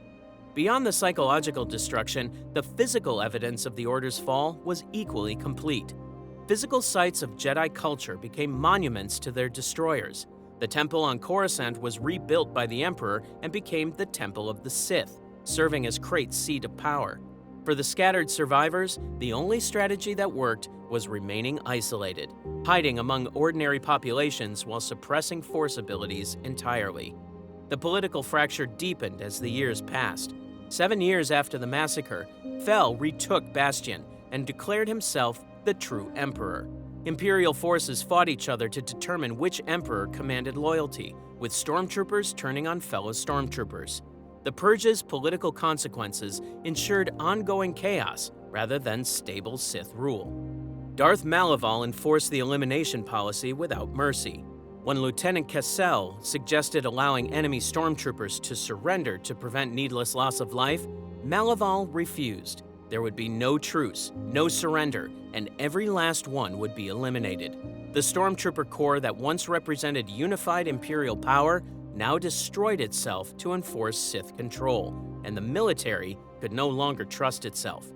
Meanwhile, an unexpected group preserved what remained of the Jedi legacy. The Yuuzhan Vong on the ruined world gathered what remained of Jedi artifacts, believing themselves honor-bound to defend the Jedi who had championed the galaxy's acceptance of their people. 7 years later, they still protected the ruins as former enemies became guardians of Jedi memory. The Purge left Krayt with an unstable foundation. His physical body was failing, with something consuming him from within. He estimated a decade or two before it took him over, yet something more immediate threatened his plans. During the attack, Krayt detected something unusual, a murmur in the dark side, a presence in the Force that could draw life back from the edge. The source of this healing was a Jedi, and the Purge's failure to eliminate Cade Skywalker created the central threat to Krayt's long-term plans.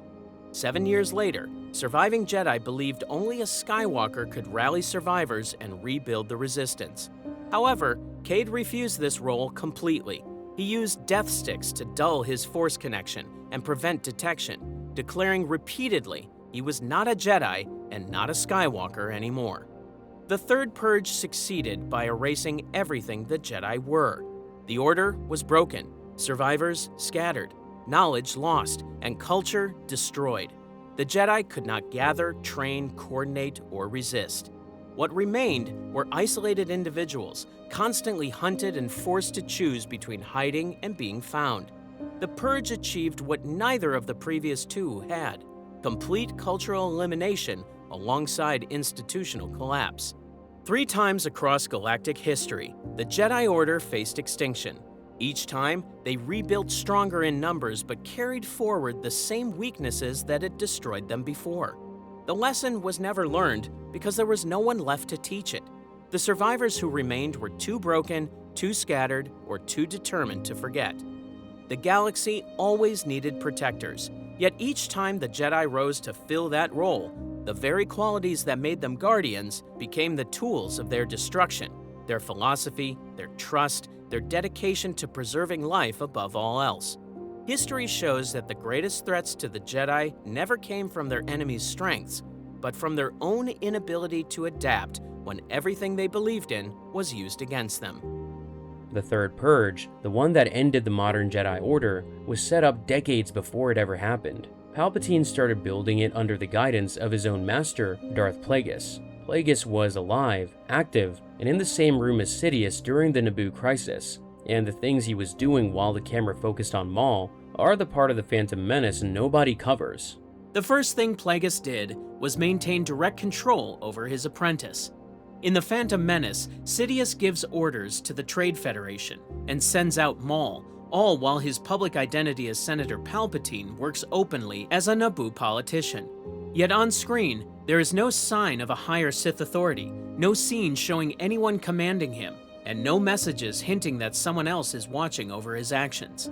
As a result, the claim that the Elder Sith held direct control during this time comes only from legends. The film shows Sidious running everything, so where does Plagueis fit in? In Revenge of the Sith, Palpatine confirms that Plagueis was his master. This tells us that the apprentice learned the Sith ways under him, but the timeline is left unclear. The bond between them is confirmed, yet the film does not say whether the master was alive during the Naboo crisis or still giving orders at that time. This gap leaves room for different readings. Some believe Plagueis was long gone by the time of the Phantom Menace, while others argue he was still active behind the scenes. In Legends, the picture changes completely. The Luceno novel states that Plagueis kept authority over his apprentice well into the time frame of the Phantom Menace, with the Elder Sith still serving as the senior figure during the Naboo conflict. According to the book, he approved Palpatine's political plans, allowed him to seek power through the Galactic Senate, and stopped him from revealing Sith ties to anyone outside their circle. Private training between master and apprentice also continued during this period, and the novel presents them as partners working toward a shared goal, even though tensions ran beneath the surface. Meanwhile, the political setting shown in The Phantom Menace supports the idea of a long-term Sith plan working through government rather than open conflict. A crisis on Naboo triggers Senate moves, which end in a vote of no confidence in Chancellor Valorum, and Palpatine then rises to power. This path through legal channels fits Sith methods of gaining control without drawing attention, relying on patience rather than force, while using existing systems rather than tearing them down. The second thing Plagueis did was authorize the Naboo operation itself. The Phantom Menace opens with a Trade Federation blockade of Naboo, and that blockade soon grows into a full invasion as the Federation tries to force Queen Amidala into signing a treaty that would make their actions legal. On screen, Sidious serves as the visible commander of the Federation leaders, but no explanation is given for who chose Naboo as the target, or who planned the operation beyond what he is shown doing. Out of thousands of worlds in the Republic, why did the Sith pick this one? The choice seems careful rather than random. Naboo is not just any world caught in a trade fight, but a specific target picked for specific reasons, though the person who made that choice is never named on screen. Someone had to decide that this planet, out of all the worlds in the Republic, would serve the Sith plan best. The trigger for the crisis, as shown in the film's opening crawl, is a Senate decision to tax trade routes in free trade zones. This tax angers the Federation, and Naboo becomes useful because it is a small, well-liked world whose suffering can build support in the Senate. A larger world might resist the blockade, or already have powerful allies, but Naboo needs the Senate to act on its behalf, and that need opens the door for political moves that help Palpatine directly. The blockade builds sympathy for Naboo's senator, while making Chancellor Valorum look weak and unable to respond, which also creates the opening for a vote of no confidence. Every part of the crisis serves one goal: removing Valorum and lifting Palpatine. The chain of events fits together in a way that points to planning rather than chance, where nothing happens by accident, and each step leads naturally to the next. In Legends, Plagueis had personal business reasons for choosing Naboo. The Luceno novel links the planet's value to plasma resources and to his business ties. In that book, he ran company fronts under the name Higo Damask and held power over the linked banking and business world of the Republic, with holdings that gave him access to information and control that most beings never knew existed. His reach stretched across sectors and systems, and Naboo's plasma exports made it worth more than its small size would suggest. The third thing Plagueis did was use the Trade Federation as stand-ins for the Sith.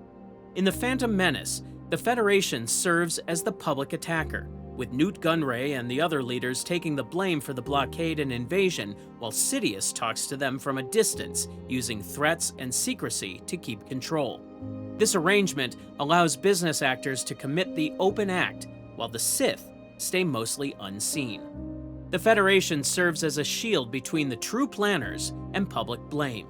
If the plan fails, the Federation suffers the results, but if it works, the Sith gain the rewards. This setup protects them from being exposed no matter what happens.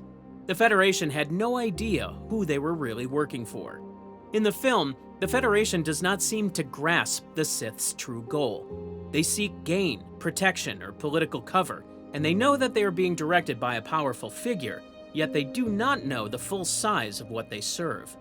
Gunray and his partners are nervous and clearly under pressure from their Sith handler, following orders because they fear what happens if they refuse, rather than because they share a common goal. Their obedience comes from fear, not shared purpose. The film shows Sidious as the one who talks to the Federation, with no sign of Plagueis talking to them at any point. This means the Federation may never have known he existed at all. In Legends, Plagueis spoke to Federation leaders through go-betweens and business channels. Using his cover identity, he was a respected figure in banking and money circles, whose standing gave him access to the Federation through what looked like normal dealings. Once the crisis ended, the Federation became disposable. After the Naboo crisis ends, the Federation faces legal trouble and is tried for its actions, while the Sith face no fallout at all, which is exactly the point of using stand-ins. Whether Plagueis chose not to protect them is addressed only in Legends, where the Luceno novel provides details about his role in handling the Federation ties. The fourth thing Plagueis did was allow the Jedi to get involved in the conflict. In The Phantom Menace, the Jedi Council sends Qui-Gon Jinn and Obi-Wan Kenobi to settle the Naboo blockade, and their arrival quickly speeds up events. When talks fail and the two Jedi are attacked, they must flee with Queen Amidala, and from that point forward, they become active players in a conflict that was meant to run without them. Their entry changes everything. On screen, the Sith do not try to stop Jedi involvement. Instead, Sidious treats their presence as a problem to handle, and his answer is to send Maul. This approach shows the Sith responding to problems rather than stopping them before they start, which suggests they were willing to accept Jedi involvement as long as it did not expose their larger plan. The Jedi could look into things and could even fight, but they could not be allowed to uncover the Sith's role in the crisis.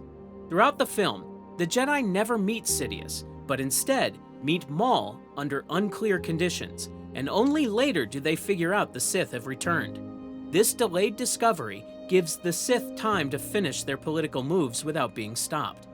From a practical view, letting the Jedi work inside the conflict gives useful information.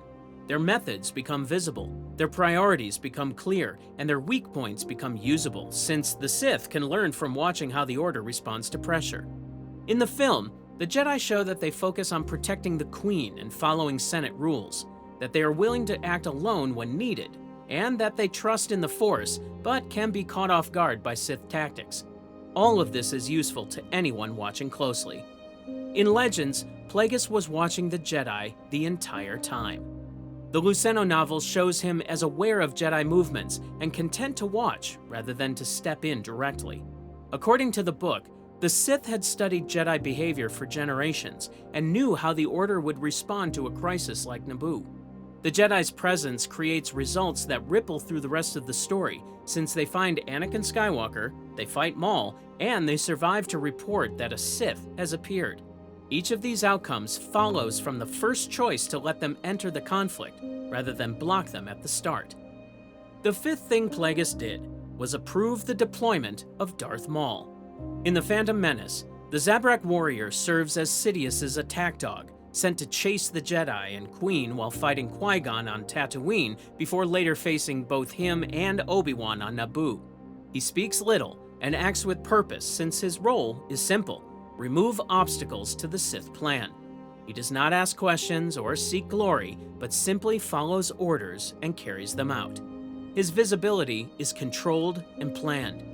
He works openly only to the small group who meet him in person, allowing the Sith to deny any connection to him, since no one in the Republic government knows he exists, and no one links him to Senator Palpatine. He appears, fights, and fades from public awareness, and the wider galaxy never learns his name during the events of the film. This is by design, allowing him to do the work of the Sith without pointing back to them, like a blade that leaves no trace. The Jedi are forced to face the chance that the Sith have survived, and Maul's fight with the two Jedi forces the Council to rethink what they believed, since the Sith were thought to be gone. His presence proves otherwise, marking a key turning point in the larger story. Was Maul ever meant to be a true Sith? In the movie, his standing as Sith's successor is never stated. The rule of two says there can be only one master and one apprentice. Since Maul served Sidious, this would seem to make him the apprentice's apprentice, rather than a true Sith in line to inherit. When he faced the Jedi alone, no one came to help him. No higher Sith presence steps in during his final fight with the Jedi, so he battles alone, defeats Qui-Gon, but is then bested by Obi-Wan. On screen, Sidious is the one who gives him orders and sets goals.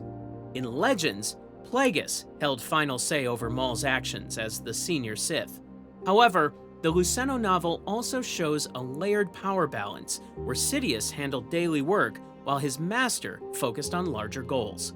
His mission marks the shift from hidden political work to open fighting, and the Sith reveal themselves to the Jedi, even if they stay hidden from the Republic.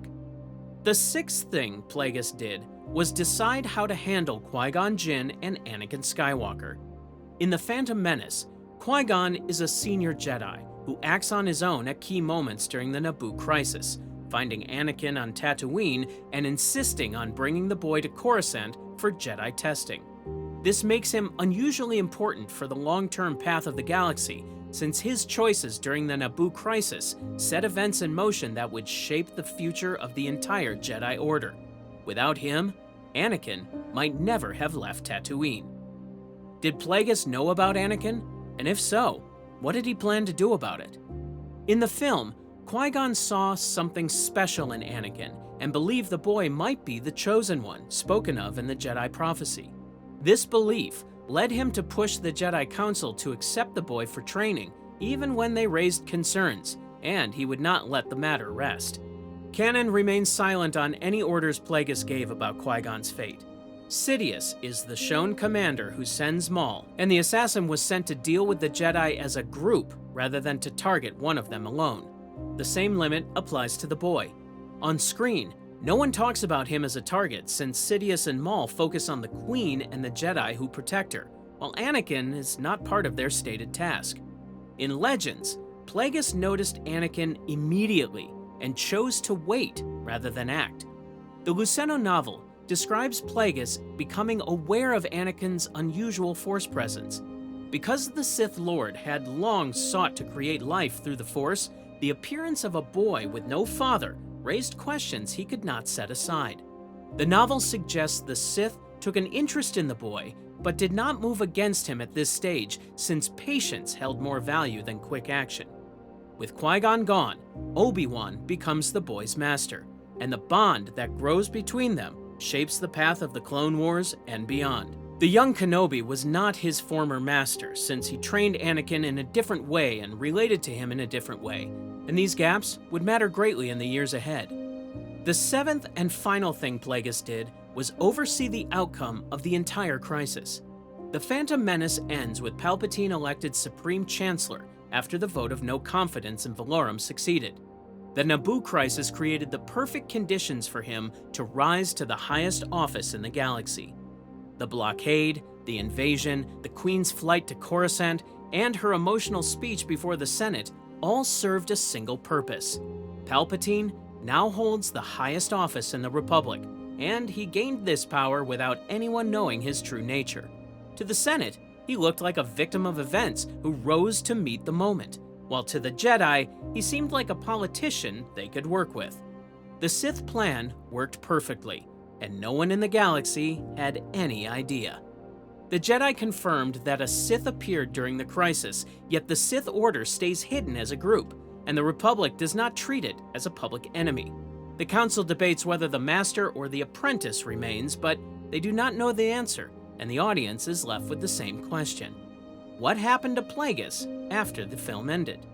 The opera scene in Revenge of the Sith tells us he existed and was Sidious's former master, but it does not clearly state when he met his end compared to the Naboo crisis, leaving the question open. In Legends, Plagueis survives through the Phantom Menace.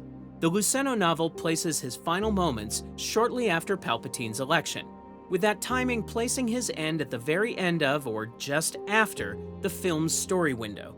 In the novel, the apprentice makes his move on the night before he is set to become Chancellor, and the book frames this as the finish of his own Sith training, where he overcomes the Master. However, this is strictly from the Luceno novel and is not part of the official canon. The film ends with the Sith remaining in the shadows as the Republic moves forward, unaware of what has already begun. Plagueis survived the Phantom Menace, but only barely. The night Palpatine was elected Supreme Chancellor, his master was already dead, and the way it happened was a deliberate, layered ritual. 6 things happen in that apartment, and each one explains the man Sidious became afterward. First, he lured his master into a false celebration, and slowly weakened his defenses throughout the evening. The timing of this action was no accident and carried deep meaning for the Sith tradition that stretched back 1,000 years.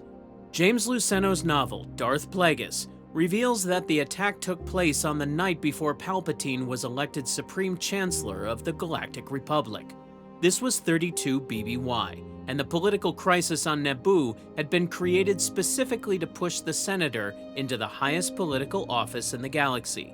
The Sith had started a war and tragedy across the entire planet to create this moment, and now two rises to power would occur within hours of each other. One would be public and celebrated across the Republic, while the other remained hidden in darkness. Yet the setting itself created a dark meaning for what was about to unfold. Plagueis had chosen his fancy penthouse apartment in the Kaldani Spires residential apartment building on Coruscant for their celebration of the coming victory. The building towered above the surrounding cityscape, and the penthouse offered views of the Senate district where Palpatine would be crowned Chancellor by morning. The dwelling belonged to Higo Damask, which was the public entity Plagueis had built as a moon banker and financial power broker over many decades of careful work. This penthouse stood for everything the Sith Lord had built through patient scheming, including his wealth and political network, and a carefully built empire of influence. The relationships with senators and corporate leaders, and the invisible threads connecting the banking clan to 1,000 other groups would all belong to someone else before morning. Sidious gave Plagueis Celestin wine throughout the evening, and as the night wore on, the Sith Master became more and more drunk, and his defenses began to weaken. Meanwhile, the apprentice practiced the words of his public victory while planning his private one. Sidious practiced his acceptance speech for the chancellorship many times, while Plagueis listened and offered his thoughts on how to address the Senate. He refined the phrases and adjusted the tone because he wanted every word perfect for the moment when the Senate would recognize him as its leader.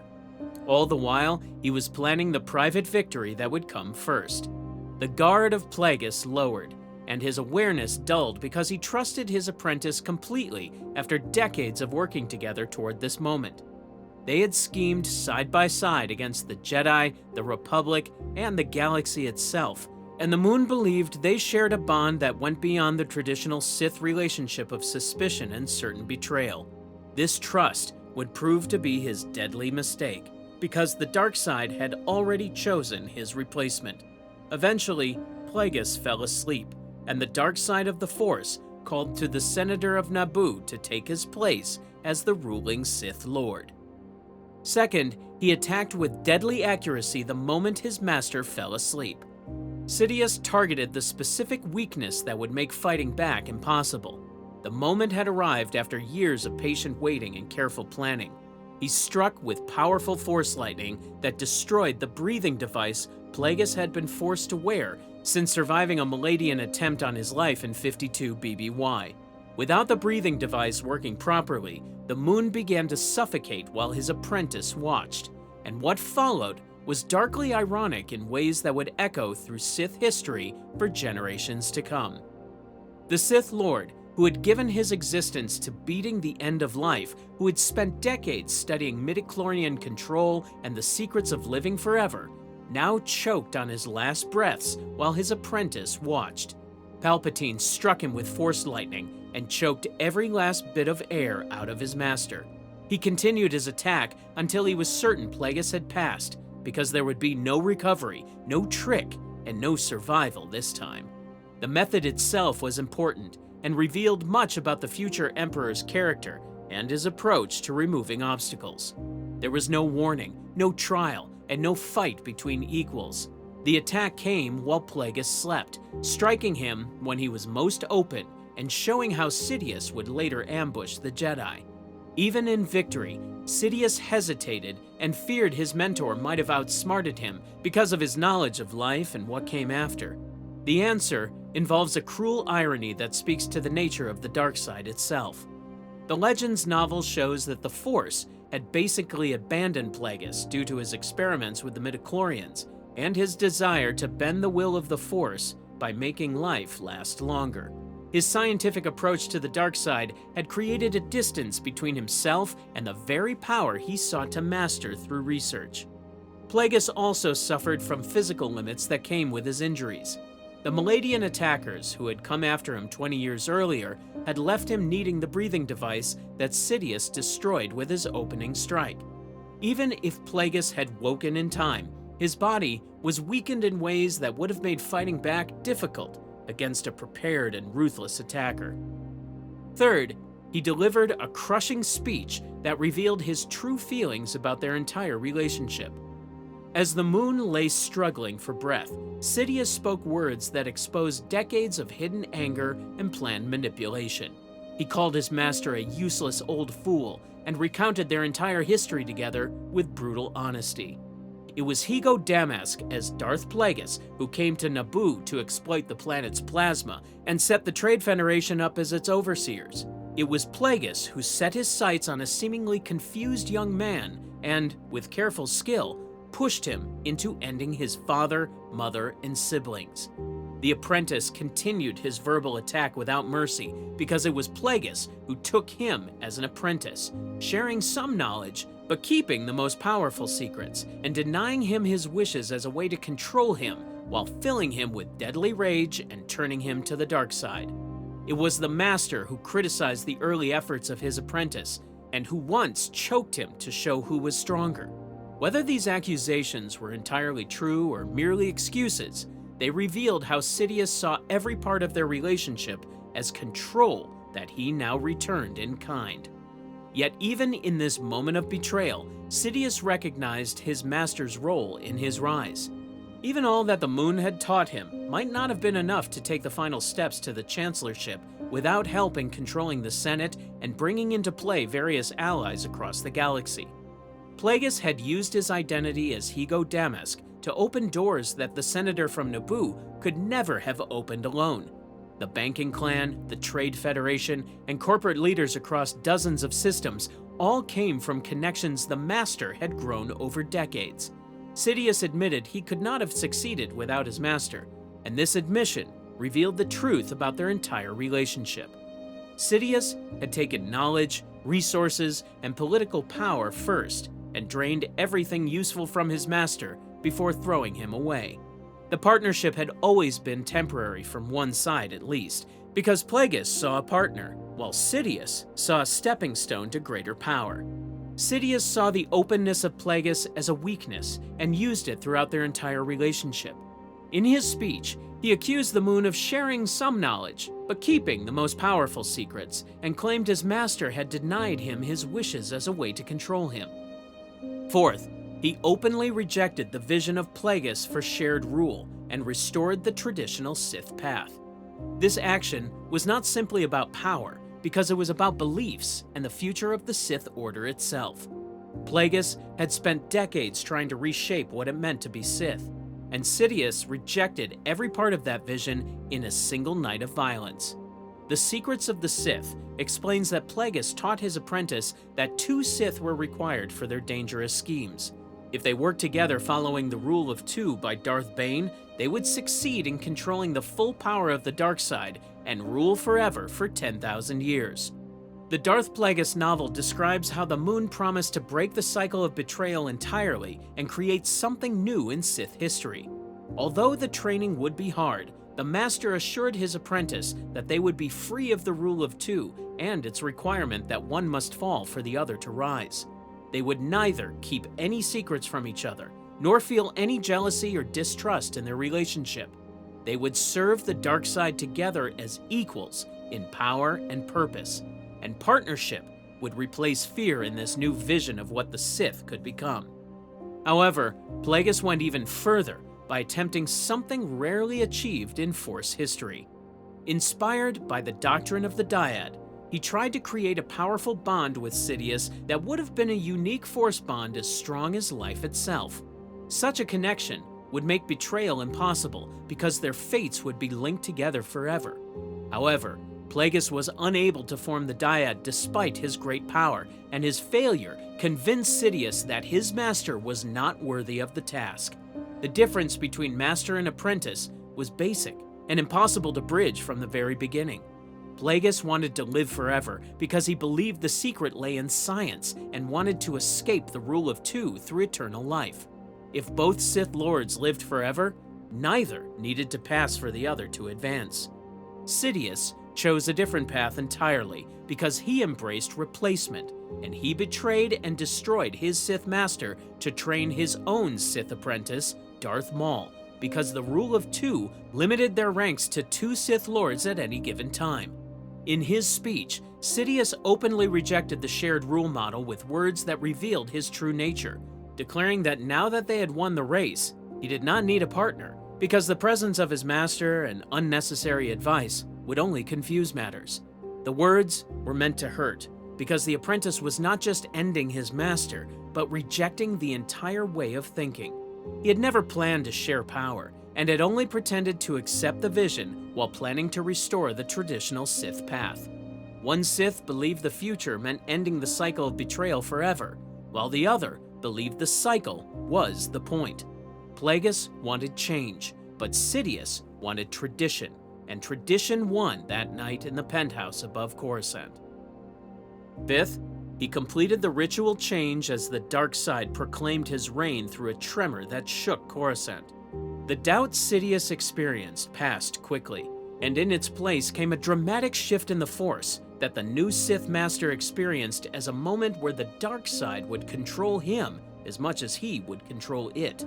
Then a tremor took hold of Coruscant itself, as if the planet recognized what had just occurred in that penthouse. Sprung from this act, the dark side released itself in a powerful wave across the planet, and at the center of the quake stood Sidious alone with the body of his former master.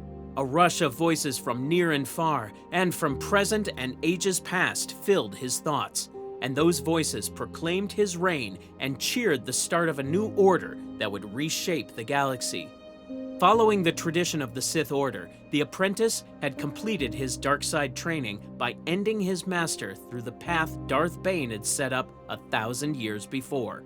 Each generation of Sith proved its worth by beating and destroying the previous one in an endless cycle of replacement. Around the same time as his election to Supreme Chancellor, Sidious betrayed and took the life of Plagueis and claimed the role of Sith Master for himself.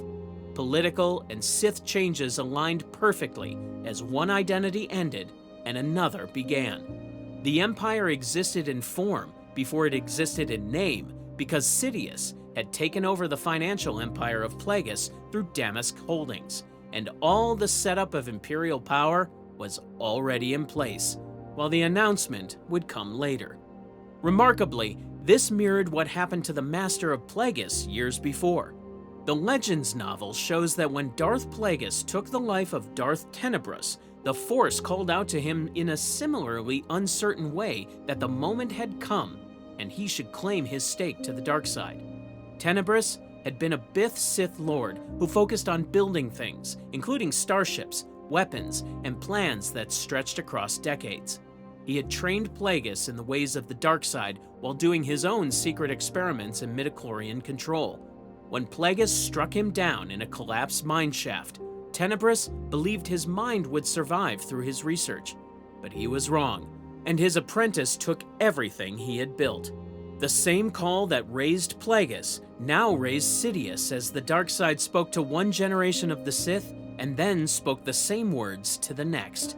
But the novel makes an important point about choice that defines the Sith path. The Force only advised because it neither controlled actions nor guided hands, and that was the doing of Sidious alone, because the dark side whispered opportunity when the apprentice chose to seize it.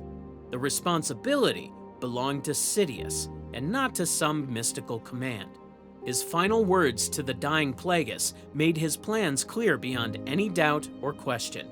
He promised that he would be proclaimed Emperor and that the Sith would have their revenge, and he would rule the galaxy.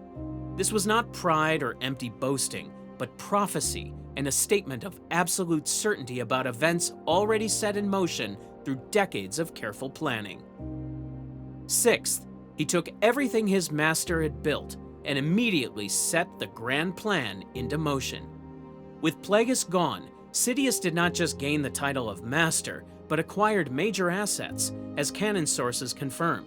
He took over 11-4D, the late Sith Lord's many-limbed assistant droid, along with the studies of Plagueis, including deep research into the biological foundations of life and midichlorian control.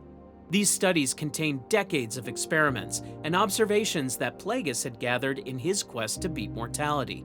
Sidious would later use this research in his own experiments, including the creation of clone bodies on Exegol, and he took control of Damask Holdings and its vast financial network. Every asset Plagueis had built over decades now belonged to Sidious alone, and the secret replacement was already in place and had been for years without the Moon ever suspecting the depth of the betrayal. Legends lore establishes that Sidious had trained Darth Maul without the full knowledge or approval of Plagueis, which was a direct breaking of the understanding between master and apprentice. The rule of two meant exactly two Sith Lords, and by training Maul in secret, Sidious had created a third while breaking the very tradition that Plagueis sought to escape. Sidious had planned his betrayal from the beginning, because Maul would do what the risk of discovery might not allow Sidious to do himself, and the apprentice had always planned to beat and replace his master. With cold precision, Sidious then outlined his plans to the dying Plagueis. He had Maul perform tasks while he executed the rest of the grand plan that included growing an army in secret, starting rebellion across the galaxy, making up intergalactic war between fake factions, and surrounding the Jedi while catching them unaware. The methods he described would later become the Clone Wars, Order 66, and the Jedi would occupy the same position of trust and blindness that Plagueis had occupied. As Chancellor of the Republic and Dark Lord of the Sith, Palpatine would start the terrible Clone Wars 10 years after the Naboo crisis. Legend sources reveal that he himself headed both the Galactic Republic and, secretly, the Confederacy of Independent Systems. Victory and defeat were equally meaningless when one person controlled all the pieces, and in the wake of the Naboo crisis, the Galactic Senate voted to elect Palpatine as Supreme Chancellor because the crisis had been created by the Sith specifically to push him into the highest political office in the Republic. Chancellor Valorum had been ruined through the control of trade disputes and government failures that the Sith had planned behind the scenes. Now the office would have an unseen second occupant in the Dark Lord of the Sith, and the Republic had elected its future destroyer without ever knowing the true nature of the man they had chosen. The pattern would repeat throughout the reign of Sidious, as apprentices became tools to be used and replaced when no longer useful, and the only difference was that Plagueis learned it first and learned it last. When a tool broke or became unnecessary, another took its place without pause, and Sidious showed this lesson painfully to Count Dooku by ordering his end at the hands of Anakin Skywalker. Later, he made sure Darth Vader understood the same system. Apprentices were never equals, never fully trusted, and always tools to be shaped, tested, and replaced. From Plagueis, Sidious learned that closeness invited betrayal, so he kept Vader isolated, uncertain, and hungry for approval, offering praise rarely and punishment frequently. Knowledge and power were held back on purpose, secrets kept to ensure he remained needed, and fear was his constant tool for control.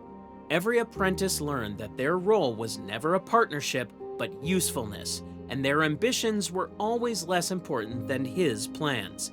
This lesson shaped decades of the rule of Sidious, ensuring that no one ever felt safe enough to challenge him, and that his apprentices remained nothing more than tools in his endless pursuit of power.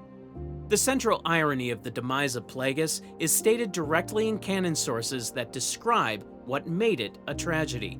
He could not save himself from his end despite being able to save others because he had gained power over life and could influence the midichlorians to create life and prevent others from passing. Yet when his own moment came, all that knowledge meant nothing, and the tale ended by saying that Plagueis became so powerful that the only thing he was afraid of was losing his power, which he did. The fear became prophecy.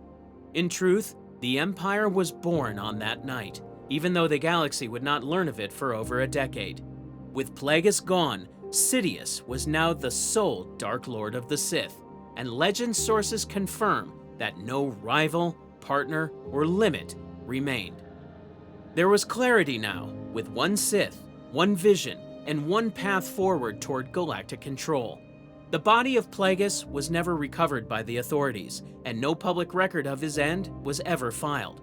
Ego Damask simply vanished from galactic affairs, and his business partners assumed he had retired or moved away. The banking clan continued to operate under new leadership, never suspecting that its founder had been ended by his own apprentice. Sidious had erased his master from existence as completely as if Plagueis had never lived at all. The tremor in the Force that shook Coruscant marked something the galaxy could not yet understand, and the voices from ages past proclaimed his reign and cheered the start of a new order because the Sith had worked in shadow for 1,000 years. By morning, the senator from Naboo would address the Republic as its new chancellor. But the true crowning had already happened alone in a penthouse apartment over the body of the last obstacle to absolute power. Sidious took the title that night, but he was not running the Clone Wars by himself. Down in the Outer Rim, the Separatist army was being commanded by a cyborg general who had been a Kaleesh warrior before someone betrayed him, ambushed him, and rebuilt him into a weapon. The lie that turned into that weapon is one of the cruelest things the Sith ever pulled off. Before he wielded 4 lightsabers and terrorized the galaxy, Grievous was a proud Kaleesh warrior fighting for his people's survival.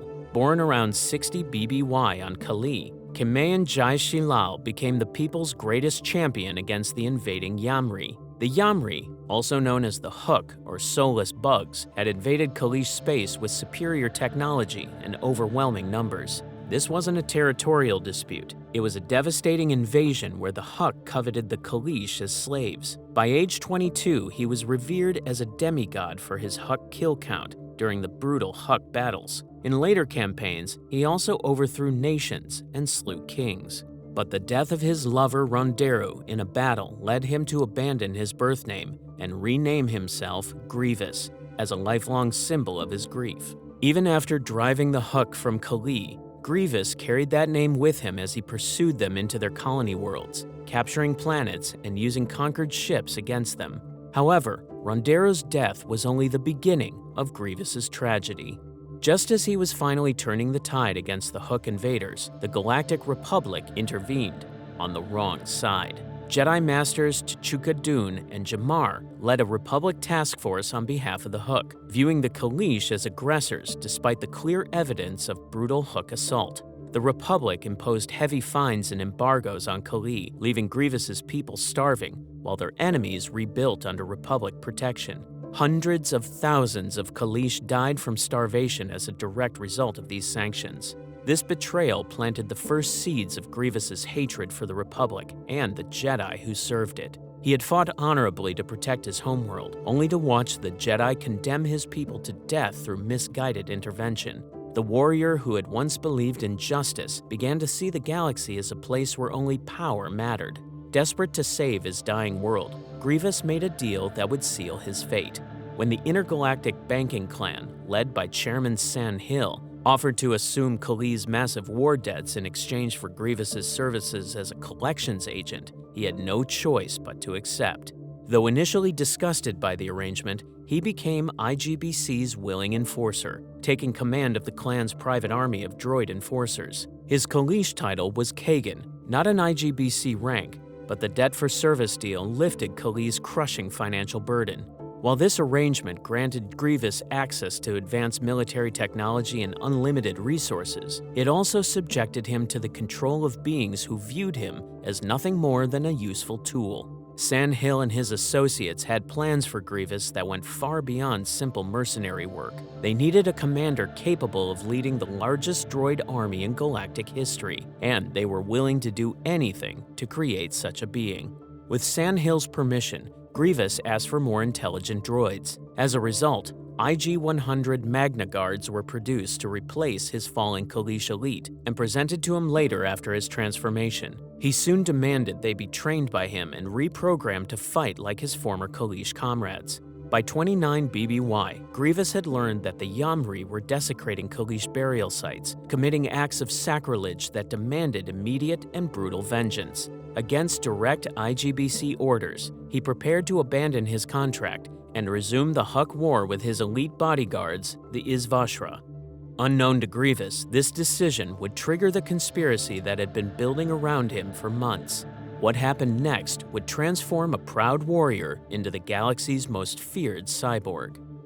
Count Dooku, working secretly with San Hill and the Geonosian Archduke Poggle the Lesser, had been watching Grievous carefully for years. They recognized his tactical brilliance, his burning hatred for the Republic, and his complete dedication to his cause. On the day Grievous boarded his shuttle, the Martyr, to launch his renewed war against the Huk, he had no idea that his supposed allies had already betrayed him. Dooku, San Hill, and Poggle jointly planted an ion bomb aboard the Martyr. The weapon was designed to detonate over the Genua Sea, the same waters where Rondero had died years earlier. The timing of the explosion was both precise and deliberately cruel. In those final moments before impact, Dooku remotely activated the shuttle's emergency systems, ejecting Grievous just before the main explosion. However, his elite Isvashra bodyguards, who had fought beside him for years, weren't so fortunate. They died in the crash, leaving Grievous alone and critically injured among the wreckage.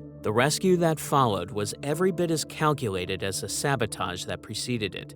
When IG-100 Magna Guards and FX series medical droids pulled Grievous from the burning debris, they found a warrior whose body had been shattered beyond any possibility of conventional repair. Bones were pulverized, internal organs were failing, and massive blood loss threatened to claim his life within minutes. Only then did Count Dooku's immediate intervention save him. Star Wars Insider 86 mentions an ancient Sith technique called heart stun that Dooku used to keep Grievous's vital organs functioning. Meanwhile, the medical droids stabilized Grievous and carried him to a shuttle for evacuation.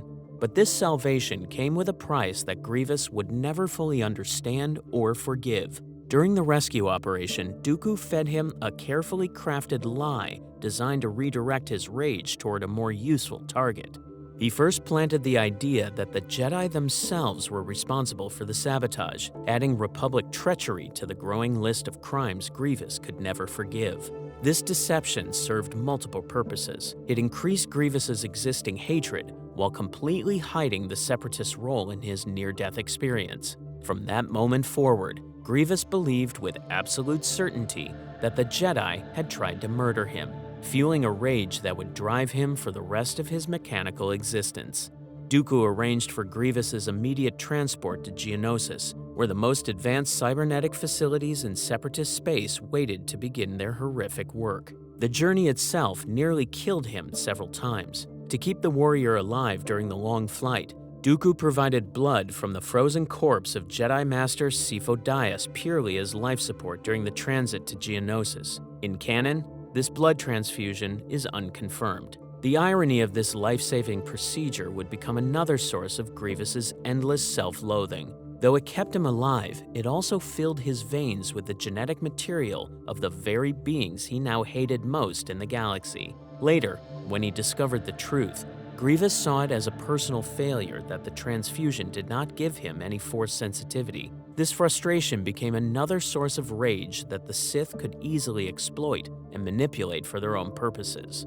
Once the shuttle landed on Geonosis, the real horror began. The surgical reconstruction of Grievous represented one of the most radical cybernetic procedures ever attempted in galactic history. Working in secret laboratories hidden deep beneath the planet's surface, Geonosian biologists led by Poggle the Lesser and cybernetic experts began the delicate and gruesome process of separating Grievous's surviving organic components from his completely ruined body. Desiring vengeance, Grievous agreed to cybernetic reconstruction only on the condition that his mind remained intact. He insisted that Count Dooku not tamper with his memories or personality, underscoring his fierce pride and determination to maintain his identity as a Kaleesh warrior. His brain and eyes, the only parts of his head that could possibly be salvaged, were carefully extracted and implanted in a duranium alloy body. But the Geonosians didn't honor Grievous's conditions. They made deliberate alterations to his mind. They systematically amplified his rage centers, making his anger more intense and focused than any organic being could naturally sustain. In a chilling twist, they installed a Dooku-controlled kill switch directly in his brain. The reconstruction of his body was equally radical and horrifying. Grievous's remaining vital organs, heart, lung, and digestive system, were removed and placed inside a pressurized synth-skin gut sac that could protect them from vacuum exposure and severe combat damage. Then, this organic core was fitted into a massive duranium alloy exoskeleton, which served his new body for the rest of his existence. The most dramatic and visible change was the creation of his 4 mechanical arms. Geonosian engineers redesigned his 2 arms into 4 separate electromechanical appendages. These arms could split at the shoulders through a complex mechanical system. Each was stronger than any other organic counterpart, with dual opposable thumbs and articulated fingers, allowing Grievous to unleash 4 lightsabers at once, a capability that no organic being in the galaxy could possibly match. His new legs were equally impressive and terrifying, designed both for incredible speed and magnetic grip capabilities. The LX-44 robotic legs were equipped with magnetized talons that could anchor him to metal surfaces. This cybernetic enhancement made him stronger and faster than any biological warrior could ever dream of becoming. But the transformation wasn't just physical, it completely rewired his entire approach to existence. Advanced cybernetic systems interfacing directly with his brain enhanced his reflexes to near superhuman levels and provided tactical analysis capabilities that made him an even more dangerous commander. Furthermore, visual implants protected his remaining organic eyes while providing enhanced targeting data. These modifications turned Grievous into a living weapon specifically designed to hunt and kill Jedi with maximum efficiency. His mechanical body and his Force-saber fighting style created devastating coordinated attacks that overwhelmed even experienced opponents. Additionally, a converted EV series medical droid provided to Grievous became his surgeon and repair mechanic. EV-A4D kept him operational throughout the war, regularly maintaining and upgrading his cybernetic body. When Grievous finally awakened from the months-long surgical nightmare, he was no longer the being he had been. The creature that opened its eyes in that hidden Geonosian laboratory was a horrifying fusion of organic hatred and mechanical precision, perfectly designed for war, but completely cut off from everything that had once given its life meaning and purpose. Count Dooku was waiting for him, ready to bestow upon him the title Supreme Commander of the Droid Armies, and give him Sifo Dyas's lightsaber in a ceremony that would cement his new identity forever. Grievous's very first act in this new mechanical body revealed exactly what kind of being he had become. When Dooku referred to him as a droid, Grievous was disgusted by his new form and flew into an uncontrollable rage. He ruthlessly slaughtered all the IG-100 Magna Guards meant to serve as his bodyguards while asserting his Kaleesh pride. Even then, he clung desperately to his identity as a Kaleesh warrior, decorating both himself and his replacement guards with traditional masks and flowing cloaks. Dooku personally trained Grievous in lightsaber combat, which Grievous took to at a rapid pace. Trained in all 7 forms, he adapted them into a unique multi-saber style. Combined with his mechanical advantages, his training turned him into one of the most feared duelists in galactic history. The full extent of his transformation only became clear during his first combat missions as a cyborg. Legends describes Grievous' first deployment in the Geonosian caves during the Battle of Geonosis in 22 BBY. There, he killed Jedi Master Urs Samadu and clones in secret. None survived to report his existence. Later, his first publicly revealed appearance came at Hapori, where he established his reputation as the Republic's most feared enemy.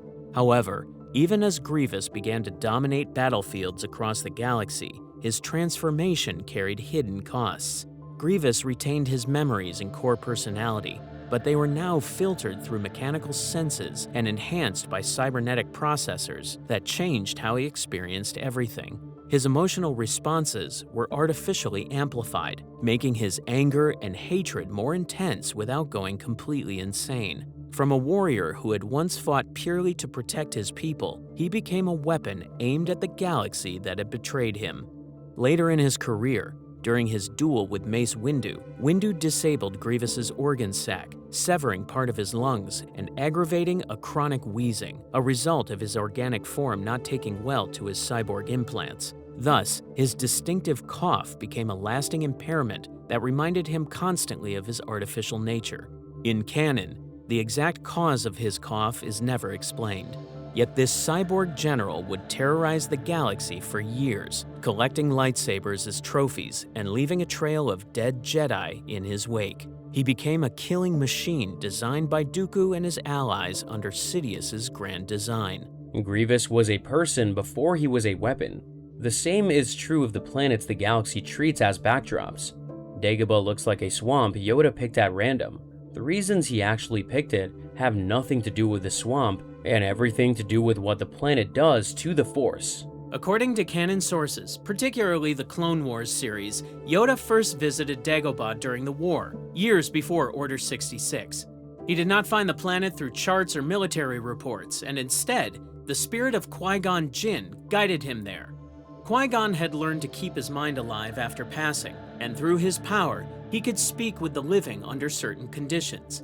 During an important time in the war, he reached out to Yoda with a mission that would change the course of the Grandmaster's life.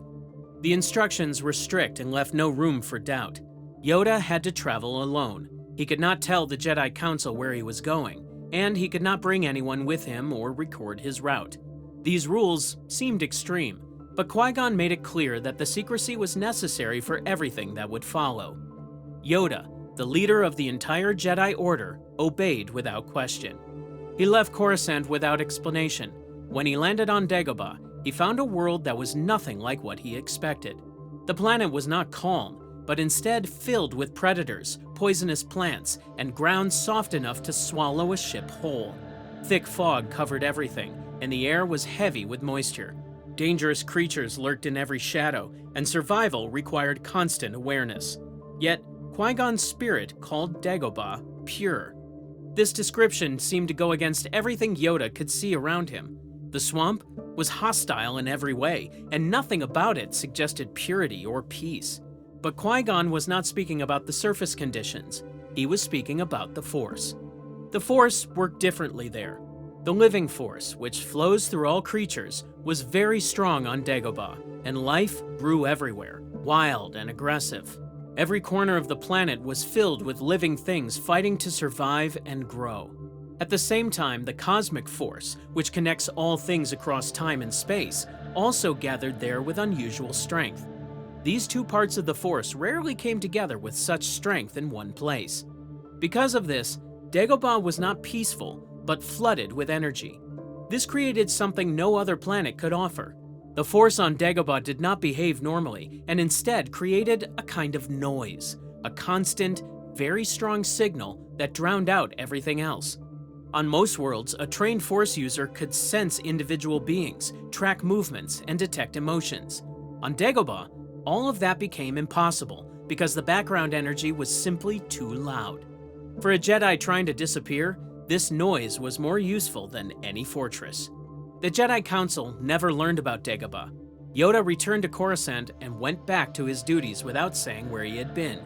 No one questioned his absence, and no one pressed him for details. The war continued, the Senate grew more corrupt, and Palpatine's power grew with each passing month. Through all of it, Yoda kept the planet secret, telling no one what he had found or why it mattered. This choice proved important after Order 66. When the Republic fell and the Empire rose from its ashes, Yoda already knew exactly where to go. He did not need to search for a hiding place or scramble to find safety. He had one ready, a location prepared years in advance for exactly this moment. His return to Dagobah after the fall was simple. He just left, slipping away from the chaos without drawing attention. No pursuit followed, no Imperial forces tracked him, and no Inquisitors sensed his presence because the Force itself seemed to swallow him whole. Yoda vanished as completely as if he had never existed. Imperial scanners could detect life signs and energy signals across huge distances, making it nearly impossible for anyone to hide for long. but Dagobah created so much living and force activity that sensors could not pick out individual readings. The data came back as a jumbled mess with no clear patterns, and any officer looking at a scan of Dagobah would see chaos and move on to the next target. As shown in The Empire Strikes Back, Luke Skywalker experienced this firsthand when he arrived years later.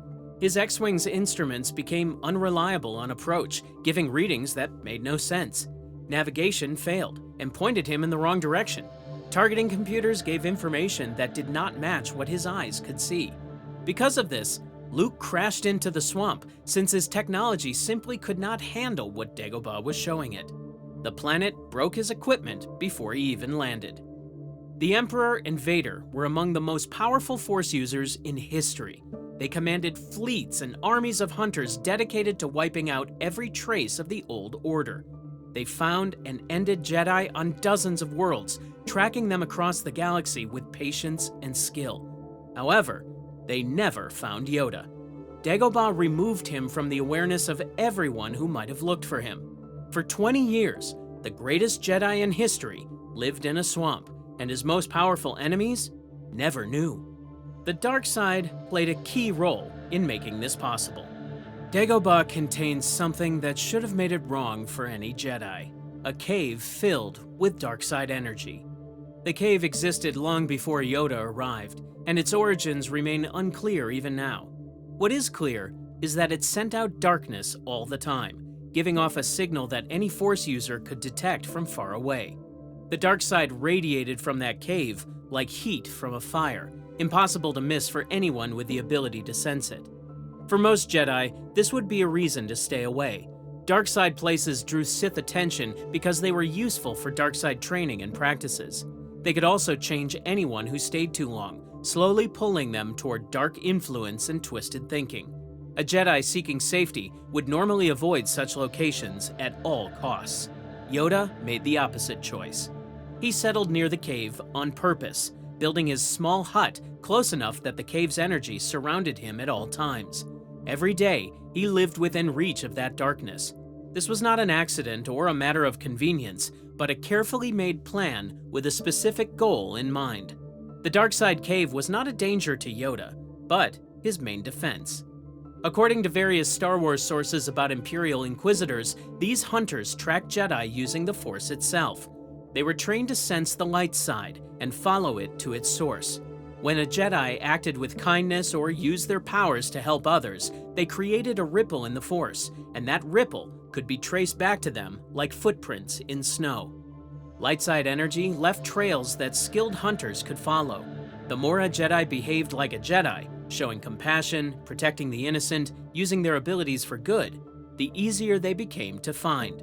Many Jedi fell because they could not stop themselves from helping people, and each act of kindness gave the Inquisitors another clue. Dagobah's dark side cave solved this problem completely. Because of this, Yoda's energy, no matter how strong, vanished into the noise created by the cave. It was like trying to hear a whisper in the middle of a thunderstorm.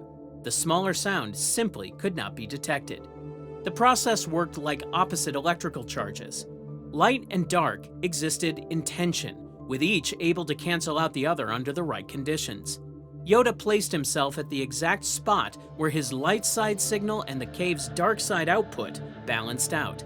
The two energies met and canceled each other out, and where Yoda stood, the Force registered as neutral, neither light nor dark, just empty space. Yoda understood how the energies worked and used that knowledge to create his own disappearance. The Emperor knew about dark-side locations since he had visited many during his rise to power. He understood their value and their dangers. When Imperial forces scanned Dagobah and detected the cave's signal, they reached a simple conclusion. The planet was useless because no Jedi would choose to live near such darkness. The very thing that should have attracted attention became the reason no one investigated. That belief kept Yoda's enemies away for 2 decades. The plan worked exactly as Yoda intended. However, living near the Darkside Cave for 20 years came with a cost that could not be avoided. The cave did not just send out energy, but affected everyone within range. Visions came to those who lived nearby, often showing painful truths or possible futures. Emotional pressure built over time, pushing against the mind and testing strength. These effects touched anyone who stayed close to the cave, and Yoda was no exception. For the Empire, Dagobah remained a dead end throughout their reign. Scanners showed nothing useful. Force detection found only a cave, and no records suggested the planet mattered in any way. Officers who reviewed the data saw a worthless swamp world and moved their attention elsewhere. The protection worked exactly as planned, but the cave demanded something else from Yoda in return, something far more personal than simple exposure to dark side energy. Dagobah was not the place where Yoda waited in comfort, but a place of constant challenge, not with enemies, but with himself. The protection the planet offered came at a cost, and that cost was paid in suffering. According to the Clone Wars series, the cave showed Yoda Order 66 before it happened, clone troopers turning on their generals, the temple burning, his students falling across dozens of worlds. He returned to Coruscant knowing what was coming, yet he could not stop it. Yoda did not flee to Dagobah to escape something unexpected or to hide from a surprise attack. Instead, he retreated to a place that had already showed him his failure in clear detail. Every day on that planet reminded him that he had received warnings and still could not prevent what happened. The common view of Yoda's exile treats it as survival, a smart retreat to stay alive for future resistance. Yoda hid so well that Jedi would not be completely wiped out, and his survival preserved hope for the future. This explanation makes sense on the surface, but the cave's visions suggest something more personal was happening. Yoda accepted responsibility for what happened to the Jedi Order. The Grand Master, who had trained Jedi for centuries, watched his order fall because he could not act on the warnings he received. That weight settled on him and never lifted. Dagobah was not about hiding from the Empire, but about carrying that weight. Yoda could have chosen an easier world, but he picked a location that forced him to face his guilt every day. The cave did not show him temptation or promises of power. It showed him truths he did not want to see. The students he had failed to save, the warnings he had dismissed, the pride that had blinded the Jedi to the Sith among them. Most Jedi would have resisted, but Yoda survived by accepting what the cave showed him. Over 20 years, the weight of his failure changed from burden to foundation. He learned from it, drawing wisdom from the pain, and that understanding shaped how he would eventually train Luke Skywalker. Luke would come to Dagobah carrying his own doubts, his own weaknesses, and his own potential for failure. He needed a teacher who understood what it meant to fall short and keep going anyway. Yoda's exile gave him something no comfortable hiding place could have provided: the experience of being broken and rebuilt. The price of the shield was 20 years of facing his worst moments, and he paid it willingly. He returned to Dagobah knowing what waited for him and accepted the pain, because running to safety while pretending the failure never happened would have been its own kind of giving in. When Luke arrived years later, he faced the same cave. His experience would differ, but the test remained the same. The strongest protection Yoda had was not the dark side cave or the Force noise, but absence from records. Technology could be fooled, and the Force could be blocked, but the simplest protection simply does not exist in any database anyone could search. The planet had been erased long before Yoda needed it. According to the Clone Wars, Qui-Gon's instructions during Yoda's first visit required total secrecy. No one could know about Dagobah under any circumstances. The Jedi Council, despite leading the Order and having access to all its secrets, was never told about the planet or Yoda's visit there. This was not a mistake, but a choice made on purpose. This secrecy kept Dagobah outside official records entirely. The Jedi kept detailed files on nearly every system in the galaxy, built over thousands of years of exploration and study. Their archives were among the most complete in existence, containing information that even the Republic government did not have. Any planet in those archives could be accessed by the Empire after the Order fell. When Palpatine's forces took the Jedi Temple, they gained access to everything stored there. Records, maps, member files, and historical data all fell into Imperial hands. Any world the Jedi had visited or studied became known to the Empire. Dagobah avoided this fate because it was never recorded in the first place. The Council did not question its absence since they had no reason to look into a planet they had never heard of. No one can search for what they do not know exists. Even Obi-Wan Kenobi did not know where Yoda went. The two surviving Jedi Masters made a key decision after Order 66. They would separate and go to different parts of the galaxy. They would watch over the Skywalker twins, protecting them from a distance, and they would have no contact with each other until the time was right. This meant neither could give up the other's location, even under pressure. Harsh questioning, mind probes, or simple accidents could not reveal what was not known. Yoda knew Obi-Wan was on Tatooine watching over Luke, but Obi-Wan did not know Yoda was on Dagobah. The one-sided knowledge was on purpose, because if Obi-Wan was captured, he could not give away Yoda's hiding place, since he simply did not have that information. The shared silence protected both planets.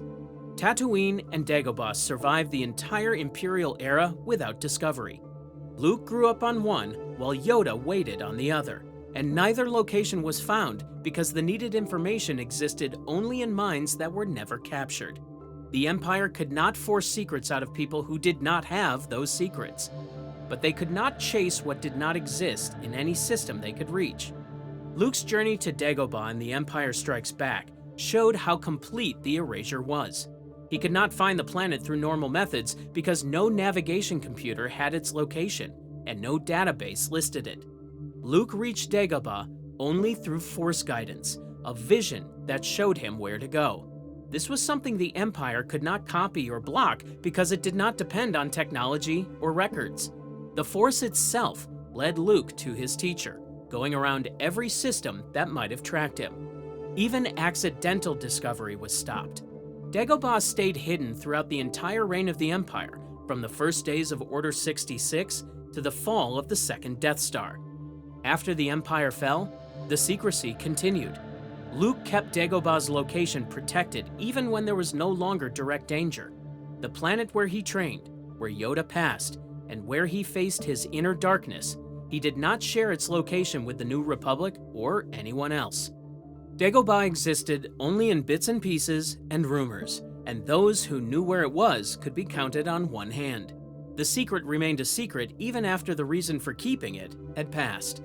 The Jedi Order had fallen partly because it had become too organized. Its knowledge was recorded and stored in systems that could be captured. When the Empire took the Temple, it gained access to almost everything the Jedi had known. That information helped the Empire hunt down survivors for years. Dagobah stood for the opposite approach. It was knowledge that existed only in living memory and could not be taken because it was never written down. When everything fell, the escape route was ready because someone had planned ahead. But Dagobah had one more job to do. Dagobah did not accept visitors without testing them. The planet measured everyone's character through challenges that had nothing to do with fighting or power. Strength with a lightsaber meant nothing there. What mattered was something deeper. Yoda had been chosen for Dagobah, guided there by Qui-Gon's spirit, prepared through visions, and picked for a purpose that took decades to unfold. The planet accepted him because he was meant to be there. Luke Skywalker would not receive the same welcome. Instead, he would be tested. The test began before Luke even met his teacher. According to The Empire Strikes Back, when Luke crashed his X-Wing in the swamp and climbed out, he met what seemed to be a small, strange creature. This being appeared harmless, maybe even foolish, with odd speech patterns and strange behavior. It went through Luke's supplies without asking, made annoying comments, and generally acted like a pest. Dagobah tested Luke through failure. He failed Yoda's first test of patience, then failed to understand the cave's warning about his own darkness, and later failed to lift his X-Wing because his mind had already decided what was impossible. Eventually, visions of his friends in danger pulled him away because his training was complete, and he rushed off to face Vader, paying the price for that choice. Yet Dagobah's true test was never about any single failure. It was whether Luke would return after failing so completely, and he did. Humbled and aware of how much he still did not know, he came back to finish what he started. That willingness to face failure and keep going was what mattered most. On this final visit, Yoda completed his training and passed on, knowing the last Jedi had been trained. Yoda spent his exile in a swamp the galaxy had ignored. The galaxy itself spent 25,000 years building its capital straight up into the sky, and the planet underneath all of that construction is now buried under 5,000 levels of city. The bottom of those levels is a different world from the top, and the journey between them runs through everything the Republic, the Empire, and the New Republic ever tried to hide. Level 5127 represents the absolute summit of Coruscant's construction. This is the surface level, the only elevation on the entire planet where natural sunlight reaches the streets without filtering through thousands of levels of buildings above. During the final years of the Galactic Republic, all of Galactic City's most important structures existed at this elevation. The Senate Rotunda dominated the skyline, its massive dome sheltering representatives from 10,000 star systems who conducted the business of galactic governance. Nearby stood the Jedi Temple, 5 ancient spires that had served as headquarters of the Jedi Order for over 1,000 generations. But the surface level depended on the infrastructure hidden below. The Senate District occupies kilometers of territory on level 5127, featuring senatorial apartments and high-security complexes near the Senate building. Parks like the Gardens of Equality and Justice provide green space for senators between sessions. The district is protected by the blue-robed Senate guards, who stand watch at building entrances and delegate platforms. They breathe air that has not been recycled 5,000 times through filtration systems that should have been replaced decades ago. This level houses senators, diplomats, high-ranking government officials, and the extremely wealthy who can afford the astronomical cost of surface-level real estate. When the Galactic Empire replaced the Republic in 19 BBY, level 5127 transformed along with the government it hosted. The Compnor Arcology was constructed as a massive complex housing the Commission for the Preservation of the New Order and its propaganda apparatus. The Senate building remained standing but lost its legislative power as Emperor Palpatine consolidated authority. Meanwhile, the Jedi Temple became the Imperial Palace after Order 66 eliminated the Jedi, with its halls converted into administrative centers and Palpatine's personal residence. The surface level maintained its social functions throughout the Imperial era. Wealthy residents continued hosting events in penthouses while diplomats negotiated treaties. The level's high-end establishments operated without interruption despite the changing government. What made all of this possible lay 127 levels below. Level 5127's infrastructure depended entirely on Level 5000. Level 5000, situated just 127 levels below the surface, presents a stark contrast to the luxury above. While Level 5127 receives natural sunlight, Level 5000 operates without it, providing power for all levels above. This level houses Coruscant's central power distribution grid, featuring massive generators that produce enough energy to illuminate entire star systems if pointed in the right direction. The machinery operates continuously, producing a low-frequency hum audible throughout the entire level. The Clone Wars demonstrated how vital Level 5000 was to Coruscant's survival when Separatist infiltrator demolition droids, operating under General Grievous's orders, targeted the central power distribution generator. The strike destroyed machinery that had run continuously for centuries, triggering a cascade failure that spread across the grid within 2 minutes. Entire sectors of the upper city lost power instantly. Hospitals experienced life support failures, and traffic control networks went offline, sending speeders colliding into buildings across multiple districts. Within hours, the casualty count reached into the thousands, prompting the Senate to convene an emergency session that resulted in bank deregulation legislation, accelerated clone production, and further expanding Chancellor Palpatine's wartime authority. In Legends continuity, a separate incident involving the Star of Isken strike triggered the Enhanced Security and Enforcement Act through similar mechanisms, with both incidents serving to expand Palpatine's power. Level 5000 also explains Coruscant's numbering system. Higher numbers indicate higher altitudes. Level 1 sits at the bottom, built on the planet's actual surface before millennia of construction buried it, while Level 5127 sits at the top, reaching into the stratosphere where the air grows thin. Everything in between was constructed over 25,000 years of continuous building. Level 5000 marks a boundary between the elite districts above and what Coruscant natives call the underlevel below, which operates under different social and economic conditions than the surface. The generators here run on fusion cores that could vaporize a city block if mishandled, so thousands of technicians work in rotating shifts, monitoring power flows and preventing meltdowns.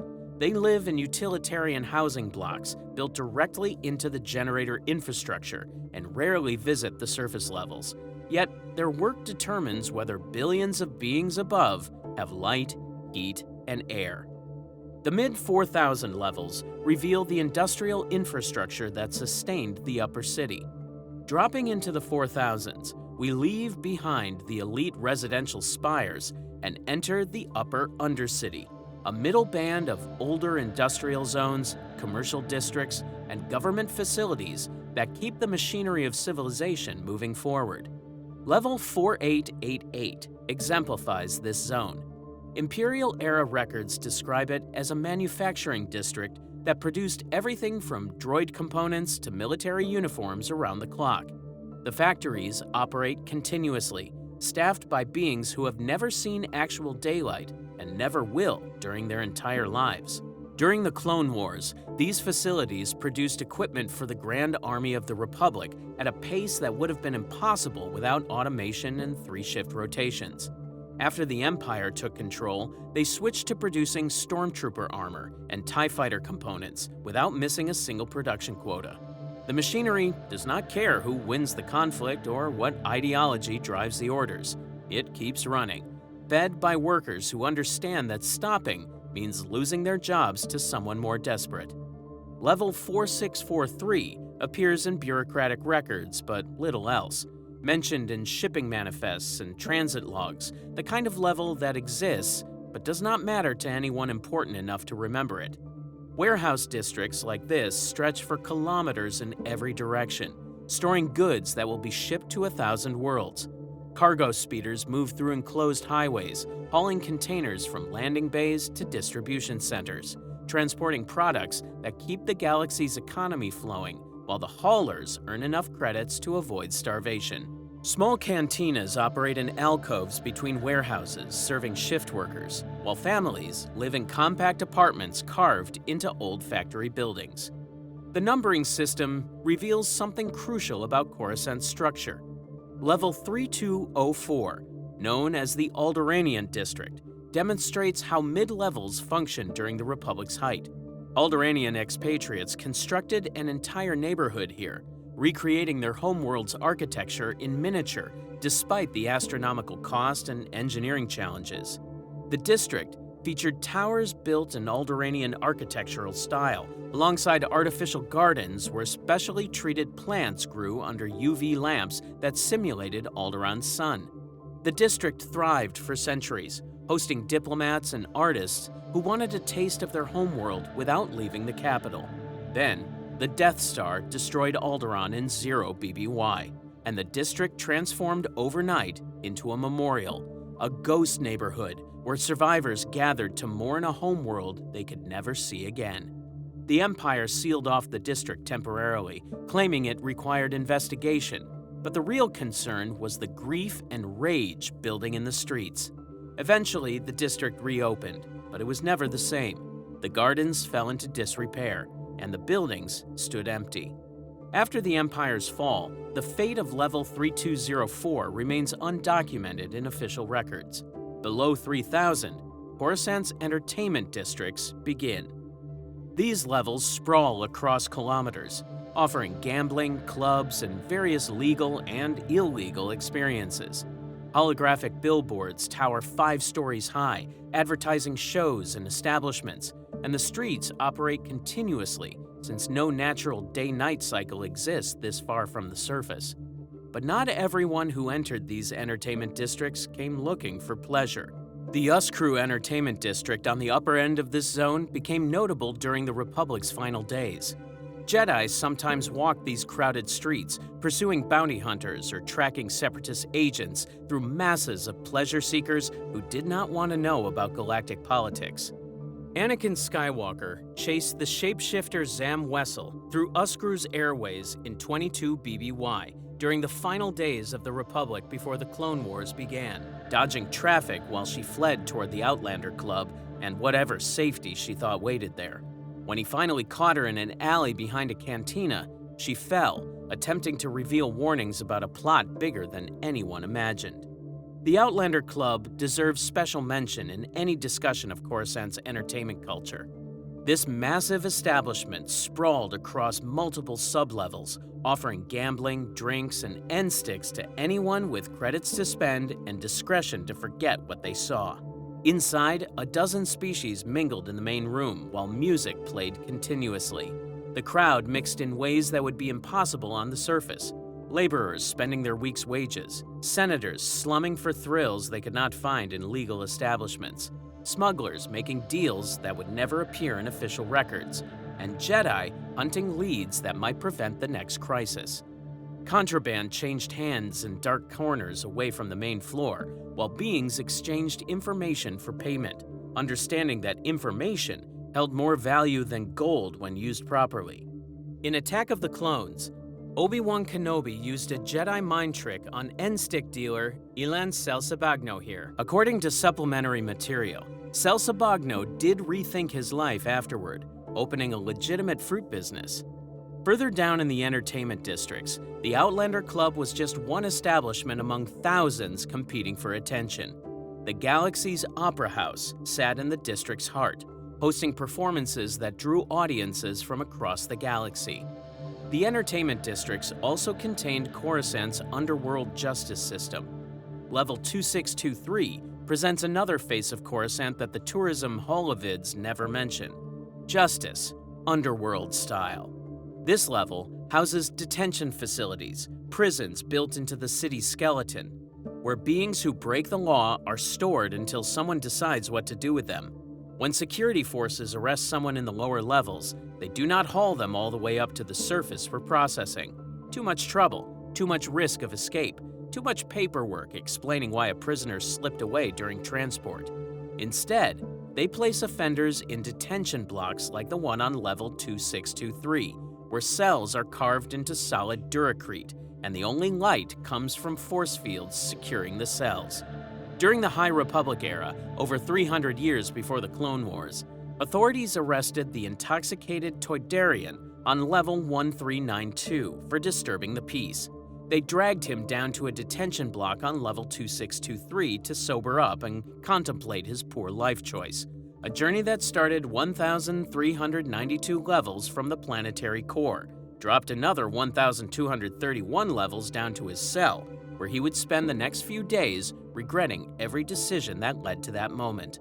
This single arrest illustrates how Coruscant handles lawbreaking at different altitudes. The upper levels receive courts, lawyers, and due process that can drag on for months, while the lower levels receive a cell on level 2623 until authorities decide the prisoner is no longer worth the trouble, then release them back onto the streets with a warning that will not stick.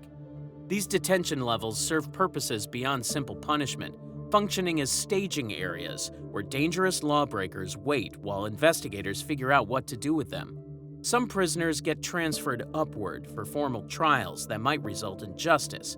Others are released due to overcrowding because authorities could not be bothered to process them properly, and some simply disappear into the system, lost in the bureaucracy of a planet with over 1 trillion inhabitants where keeping track of everyone is impossible. On Coruscant, it's easy to vanish if not important enough for anyone to remember. Level 2046 offers a glimpse of ordinary life in the mid-levels during the Empire's reign. This level housed a community of workers who kept Coruscant's systems running without ever receiving credit for their essential labor. They repaired atmospheric processors that recycled the air everyone breathed, maintained water distribution systems that delivered clean water to billions of homes above them, and cleaned waste recycling plants that no one wanted to think about, but everyone depended on daily. Despite its importance, this essential maintenance work received little recognition.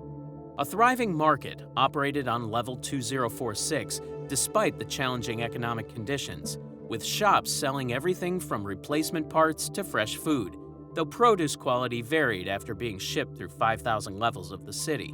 One establishment, Desi's Noodles, became a local landmark by operating across multiple levels and serving cheap meals to workers, specializing in a synthetic noodle dish that cost barely a credit and provided enough calories for an 8-hour shift.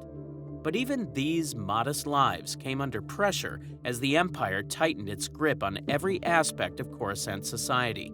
Imperial officers started running protection rackets on Level 2046, demanding regular payments in exchange for security services that everyone understood as threats. Stormtroopers would walk into shops, lean against counters, and casually mention that maintaining order was not free, and accidents happened to businesses that did not contribute to community safety. Many shop owners paid because they understood the alternative. Some resisted out of principle or pride. Those who resisted discovered their businesses mysteriously burned down, or their suppliers suddenly refused to deliver goods for reasons they would not explain. By the late Imperial period, Level 2046 was perishing slowly from systematic exploitation. Shops closed prematurely, and families moved away seeking opportunities elsewhere, or descended to even cheaper levels where rent was affordable. The meatpacking plant that employed hundreds shut down after Imperial inspectors declared it unsanitary, despite it passing the same inspections for decades under the Republic, because the real reason was simpler and more corrupt. The plant owner refused to pay bribes to officials who controlled the inspection process. This pattern of Imperial extortion repeated across thousands of levels throughout the Empire's reign, systematically suppressing local businesses and communities. Below Level 2000, the city becomes something else entirely. Natural light does not reach these levels, which means residents live their entire lives without seeing sunlight. The air is stale, recycled through ancient filtration systems so many times that it carries a metallic taste, while buildings press together, leaving only narrow passages for streets. Meanwhile, the infrastructure shows visible strain, sagging durasteel beams, walls bulging under pressure, and cracks sealed with temporary foam. These levels form the structural foundation that supports everything above, with infrastructure, support beams, power conduits, ventilation systems, keeping the upper levels functioning. Yet law enforcement rarely patrols these areas. They come in armored convoys when they absolutely have to, when a situation on a lower level threatens to spread upward where important people might notice. Then leave as fast as possible because every moment spent down here is a moment where something might go wrong. The gangs understand this dynamic and control these levels through force. Their territorial control operates openly without any pretense of legitimacy. Level 1782 earned its reputation as an endless junkyard, a place where Coruscant dumps its mistakes and broken things. Crash speeders pile in heaps 5 stories high, their twisted metal frames forming unstable piles of debris that shift without warning, while broken droids rust in scattered pieces with their valuable parts scavenged by whomever arrived first. Old building materials, outdated technology, discarded furniture from upper-level homes, all of it ends up here, accumulating over decades of dumping from upper levels. But people live here, despite the dangers and squalor. They carve homes into the scrap heaps, welding together shelters from starship hulls and sheet metal salvaged from demolished buildings. They hunt through the junk for salvageable components, selling anything valuable to dealers who come down from upper levels looking for deals on parts they can resell for profit. It's a dangerous existence where unstable towers of debris collapse without warning, crushing anyone underneath. Toxic runoff pools in low spots, corroding metal and flesh alike, creating zones where nothing can survive for long. Feral droids wander the heaps, their programming corrupted by years without maintenance, attacking anything that moves because their threat recognition subroutines cannot tell friend from foe anymore. Yet communities have formed on level 1782. Scavengers develop territories and hierarchies based on who controls the best salvage spots. The best locations, areas where upper-level contractors regularly dump valuable technology, are claimed by gangs who defend their turf through conflict when necessary. Smaller operators work the margins, hoping to find valuable salvage that will allow them to relocate to a higher level.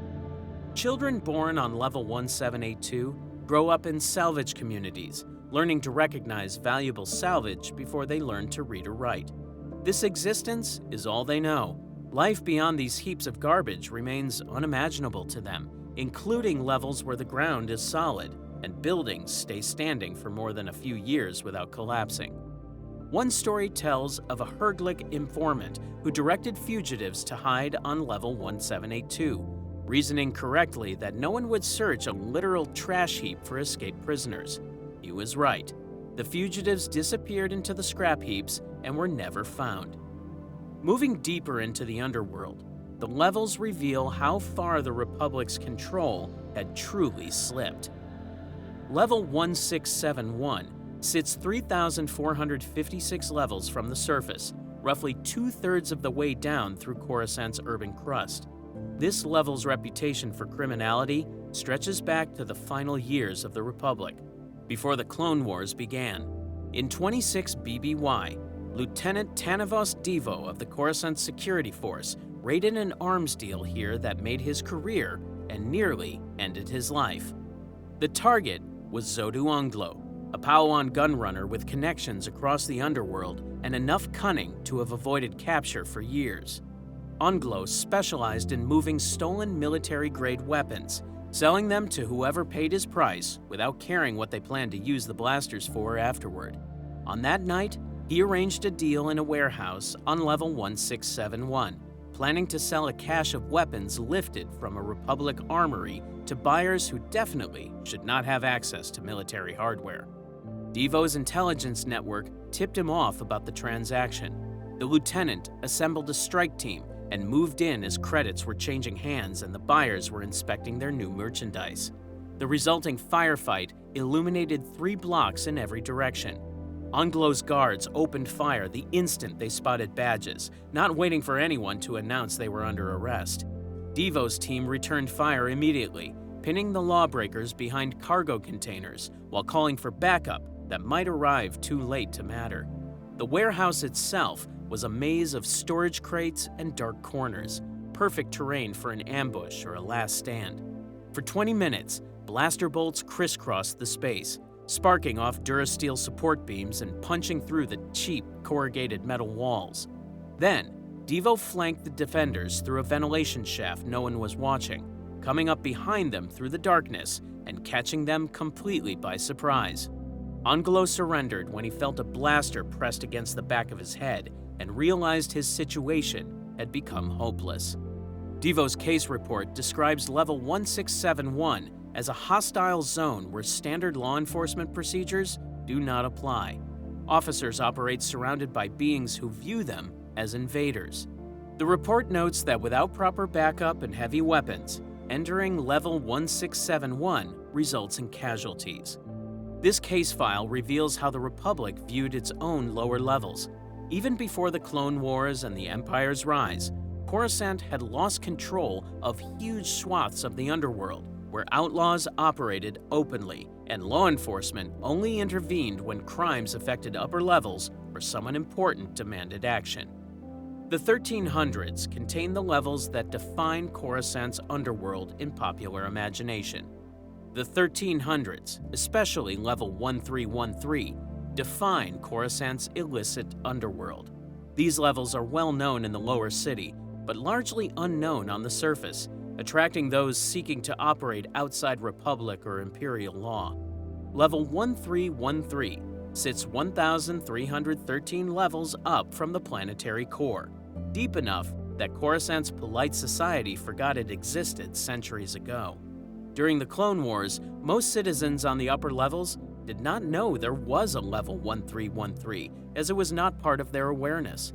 The Jedi knew about it due to lawbreakers fleeing to these depths, but did not publicize its existence. The level's architecture reveals its age through every crumbling surface. Buildings here date back thousands of years, constructed during Coruscant's early urban expansion when the city still had open ground and natural sky.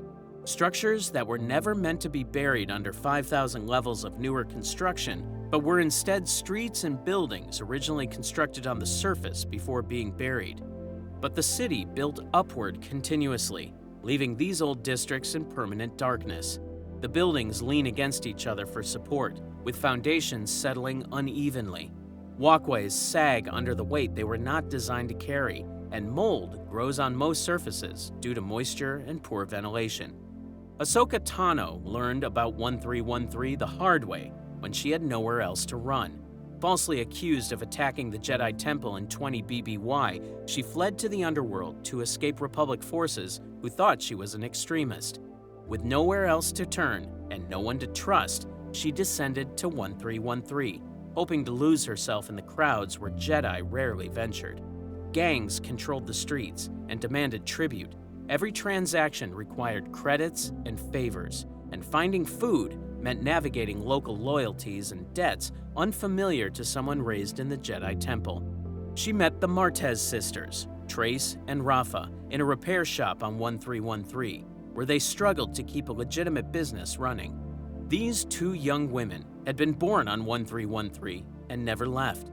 They were not lawbreakers by choice, but were simply trying to survive in an environment that punished honest business practices.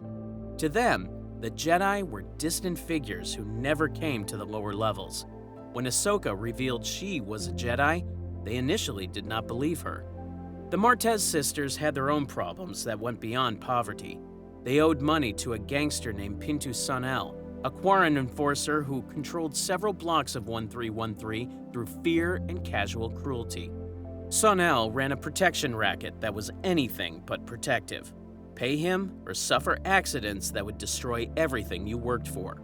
The sisters could not pay, so their options were brutally simple. Work for Sanel, doing jobs they would hate themselves for, flee Coruscant entirely with nothing but what they could carry, or refuse and perish when his patience ran out. Ahsoka's arrival complicated everything because her presence brought danger that the sisters could not handle. When gangsters from the Pike Syndicate showed up looking for the fugitive Jedi, the Martez sisters got caught in the crossfire that was not their fight. Eventually, Ahsoka and the sisters escaped 1313 together, flying off-world in a cargo ship they barely knew how to pilot. For Ahsoka, it was a temporary stop on a journey toward clearing her name and finding justice. For Trace and Rafa, it was freedom from a life they had been born into and never escaped through any legitimate path. Most beings on 1313 spend their entire lives there without ever reaching the surface levels. According to Legends sources, level 1313 was planned to play an even larger role in Star Wars storytelling. LucasArts announced Star Wars 1313 in 2012 as a video game focusing on Coruscant's illicit underworld, and a live-action TV series titled Star Wars Underworld would have used the same settings. Though both projects were canceled after Disney's acquisition of Lucasfilm, concepts survived in various forms. The Star Wars The Essential Reader's Companion describes Boba Fett investigating underworld networks on 1313 during the Empire's reign, hunting bounties through the lower levels where Imperial law had limited reach. Meanwhile, Dr. Evazan and Ponda Baba, the Cantina thugs who later confronted Luke Skywalker and Mos Eisley, fled through 1313 1 year before A New Hope, pursued by Coruscant police after a botched medical experiment. The level's darkness is not metaphorical. Broken lighting systems leave entire blocks in shadow, lit only by neon signs advertising clubs, cantinas, and less legal enterprises, while moisture drips constantly from overhead pipes, pooling in low spots, and growing fungus that clings to every surface it touches. Fungus grows on most surfaces, thriving on organic material that accumulates in the lower levels. Yet despite everything working against them, life persists. Clubs on 1313 host dancers and musicians, and families raise children in apartments carved into ancient buildings, teaching them to survive in a hostile world that is the only home they will ever know. The levels surrounding 1313 each tell their own stories of survival and betrayal. Level 1312 attracted a different kind of illicit, those who needed to stay hidden rather than operate openly. One level up from 1313, the level shares many characteristics with its infamous neighbor. Dim streets lit by failing glow panels, gang presence on every corner, businesses struggling to stay legitimate in an economy that rewards corruption, but with slightly less chaos moment to moment. That small difference mattered to people looking for a place to hide where they might survive longer than a week. Asajj Ventress lived on 1312 for a time after leaving Count Dooku's service and everything the Sith represented. The former assassin turned bounty hunter needed a base of operations off the grid where neither Jedi nor Sith would think to look for someone with her particular skills. The corner of 12th and G on level 1312 fit perfectly for her needs. A numbered intersection in a numbered grid, anonymous and forgotten by anyone who mattered. So, she rented a small apartment, paid in untraceable credits that could not be tracked to their source, and operated from there for months without incident. When Ahsoka Tano fled to the underworld during her fugitive arc, she ended up at the same intersection by pure chance or the Force's guidance. She did not know about Ventress's residence. She needed a public holobooth to make a call, and 12th and G had one that still worked, unlike most of the vandalized equipment scattered across the level. Standing in that booth, surrounded by the noise and chaos that never stopped on 1312, Ahsoka contacted Barriss Offee, not knowing Barriss had betrayed her. The fact that both Ventress and Ahsoka ended up on the same corner tells us something important about the underworld's geography. Safe spaces are rare at this depth. The few locations with working communication equipment or quiet rooms are used repeatedly by different people hiding from different threats. Level 1315, 3 levels up, hosted abandoned warehouses left over from the Republic's earlier industrial era, buildings empty and forgotten by everyone except outlaws who needed space to store contraband away from official eyes, making them perfect for storing illegal goods, evidence of conspiracy, or traps designed to destroy a young Jedi's life and reputation. Barriss Offee chose a mutinous warehouse on 1315 as her base when she turned against the Jedi Order she had once served. The warehouse held crates of nanodroids, banned weapons from the Clone Wars that could slip through security scanners and destroy systems from within buildings that seemed completely safe. Barriss had used these weapons to strike the Jedi Temple, taking lives and destroying property while framing Ahsoka for crimes she did not commit. Now, Barriss hid in the warehouse's depths, planning her next move, while the Jedi searched for evidence that would prove Ahsoka's guilt and justify their rush to judgment. Ahsoka and Ventress tracked her there through investigation and intuition. They had formed an unlikely alliance, the falsely accused Padawan and the notorious assassin, working together because the truth mattered more than their past conflicts.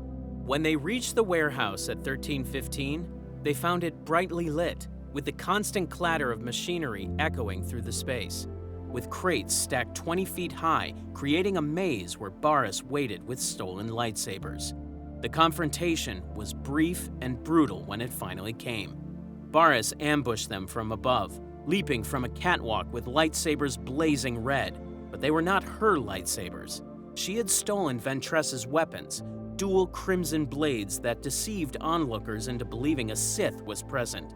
Ahsoka and Barriss clashed among the munitions crates, lightsabers carving through metal containers and support beams. Then, Barriss played her final move with ruthless precision. She knocked Ahsoka unconscious with a calculated strike and scattered nanodroid evidence around her unconscious body, creating a scene that looked exactly like an extremist caught with incriminating materials. When clone troopers burst into the warehouse moments later, responding to anonymous tips, they found exactly what they expected. Ahsoka surrounded by incriminating evidence, while Barriss had vanished into the darkness. The arrest on Level 1315 led directly to Ahsoka's trial and expulsion from the Jedi Order. Though she was eventually cleared after the truth emerged, the damage could not be undone.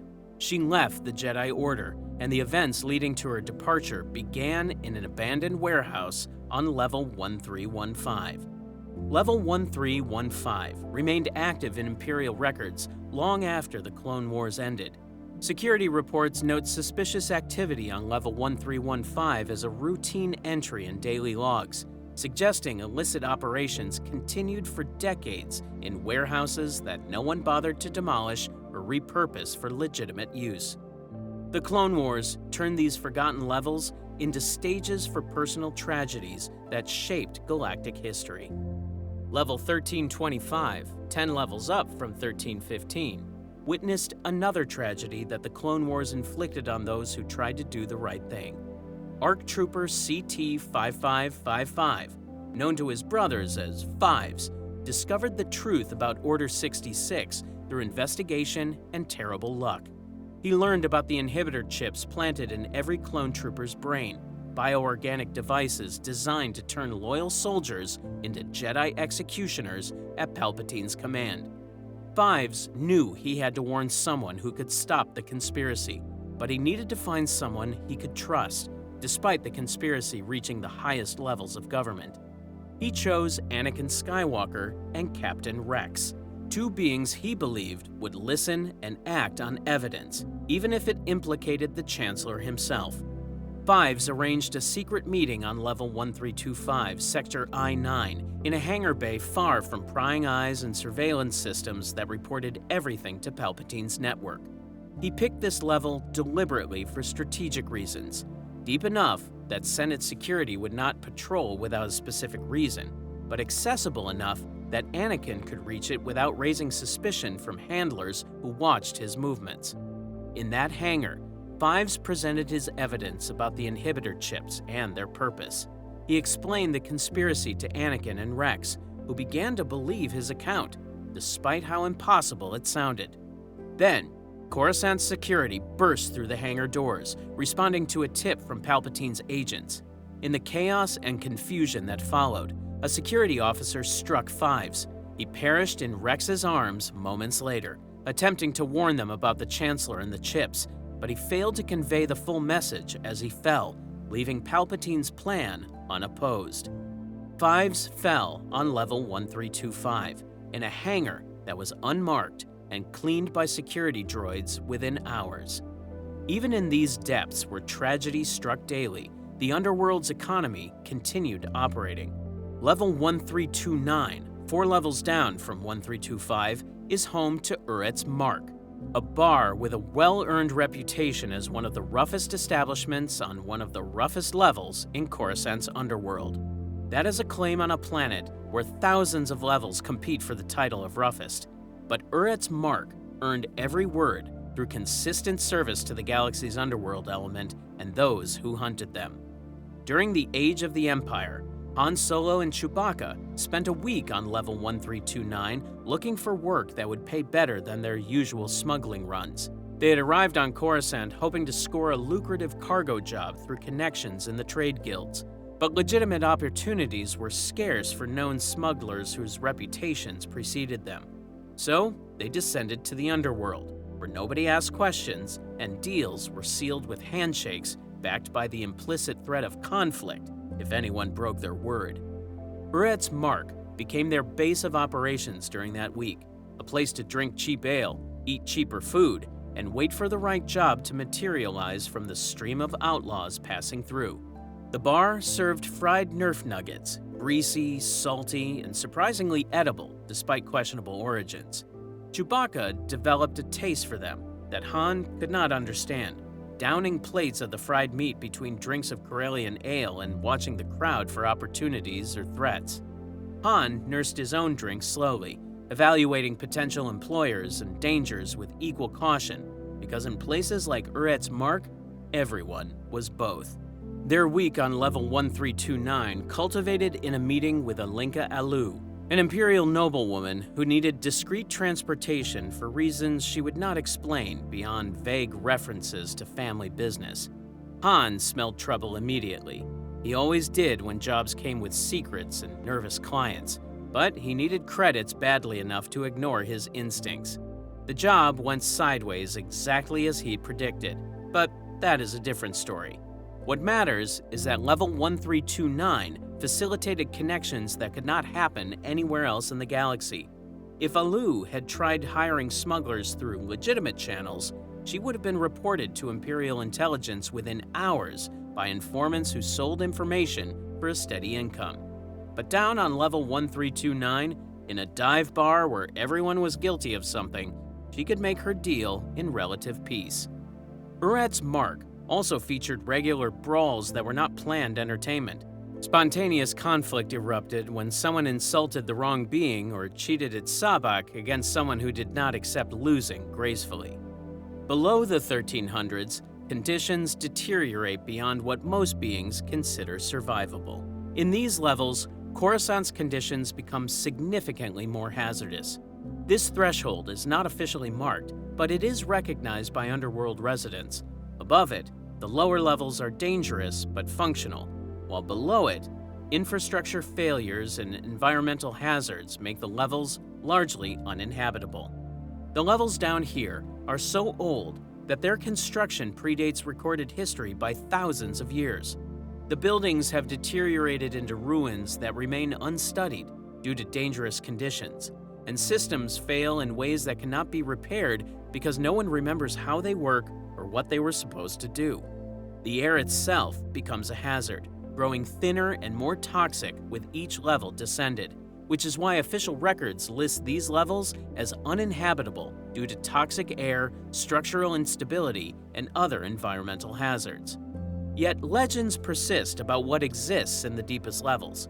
Spacers tell stories around cantina tables about mutant creatures lurking in the perpetual darkness below level 100, while urban explorers share rumors of lost treasures buried in collapsed buildings where no one has walked for 10,000 years. Conspiracy theorists insist that secret Imperial facilities operated in these depths, conducting experiments that could not be allowed on the surface world, where witnesses might ask inconvenient questions.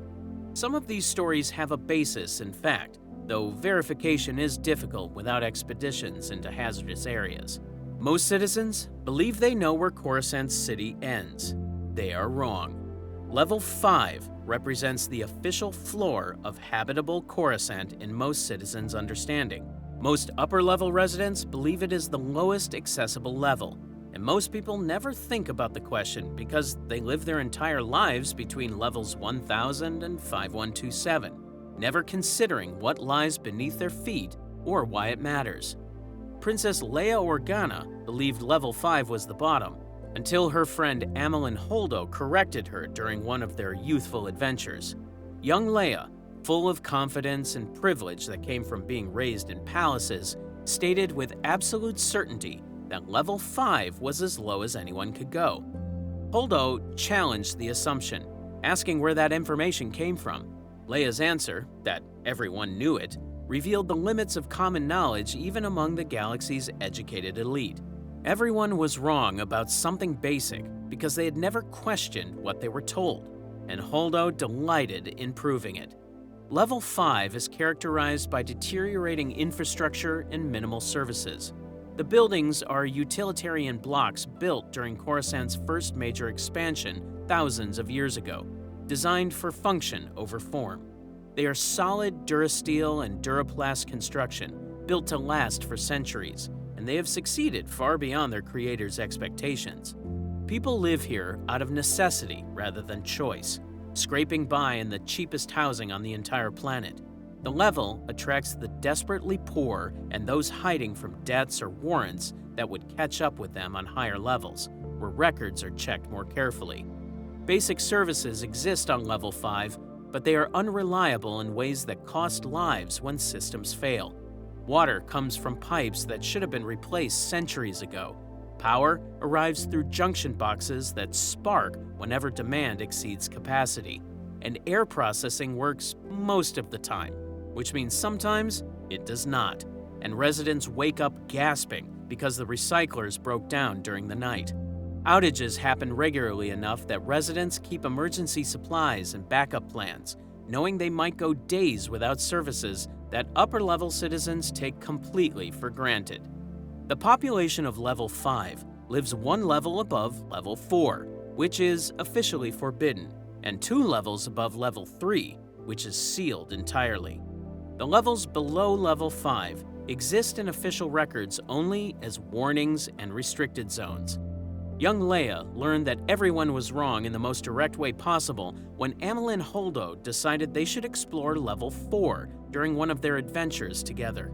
The official records said it was inaccessible, sealed off for safety reasons that no one bothered to explain beyond vague warnings about structural instability. But Holdo took that as a challenge rather than a deterrent, because telling her something could not be done was the surest way to make her do it. She found maintenance shafts that led down into the forbidden level, access tunnels that had not been sealed properly, and weak points in the barriers that kept ordinary citizens from descending. With Leia in tow, reluctant but curious despite her better judgment, Holdo descended into Level 4, carrying nothing but a flashlight and determination to prove something everyone knew was wrong.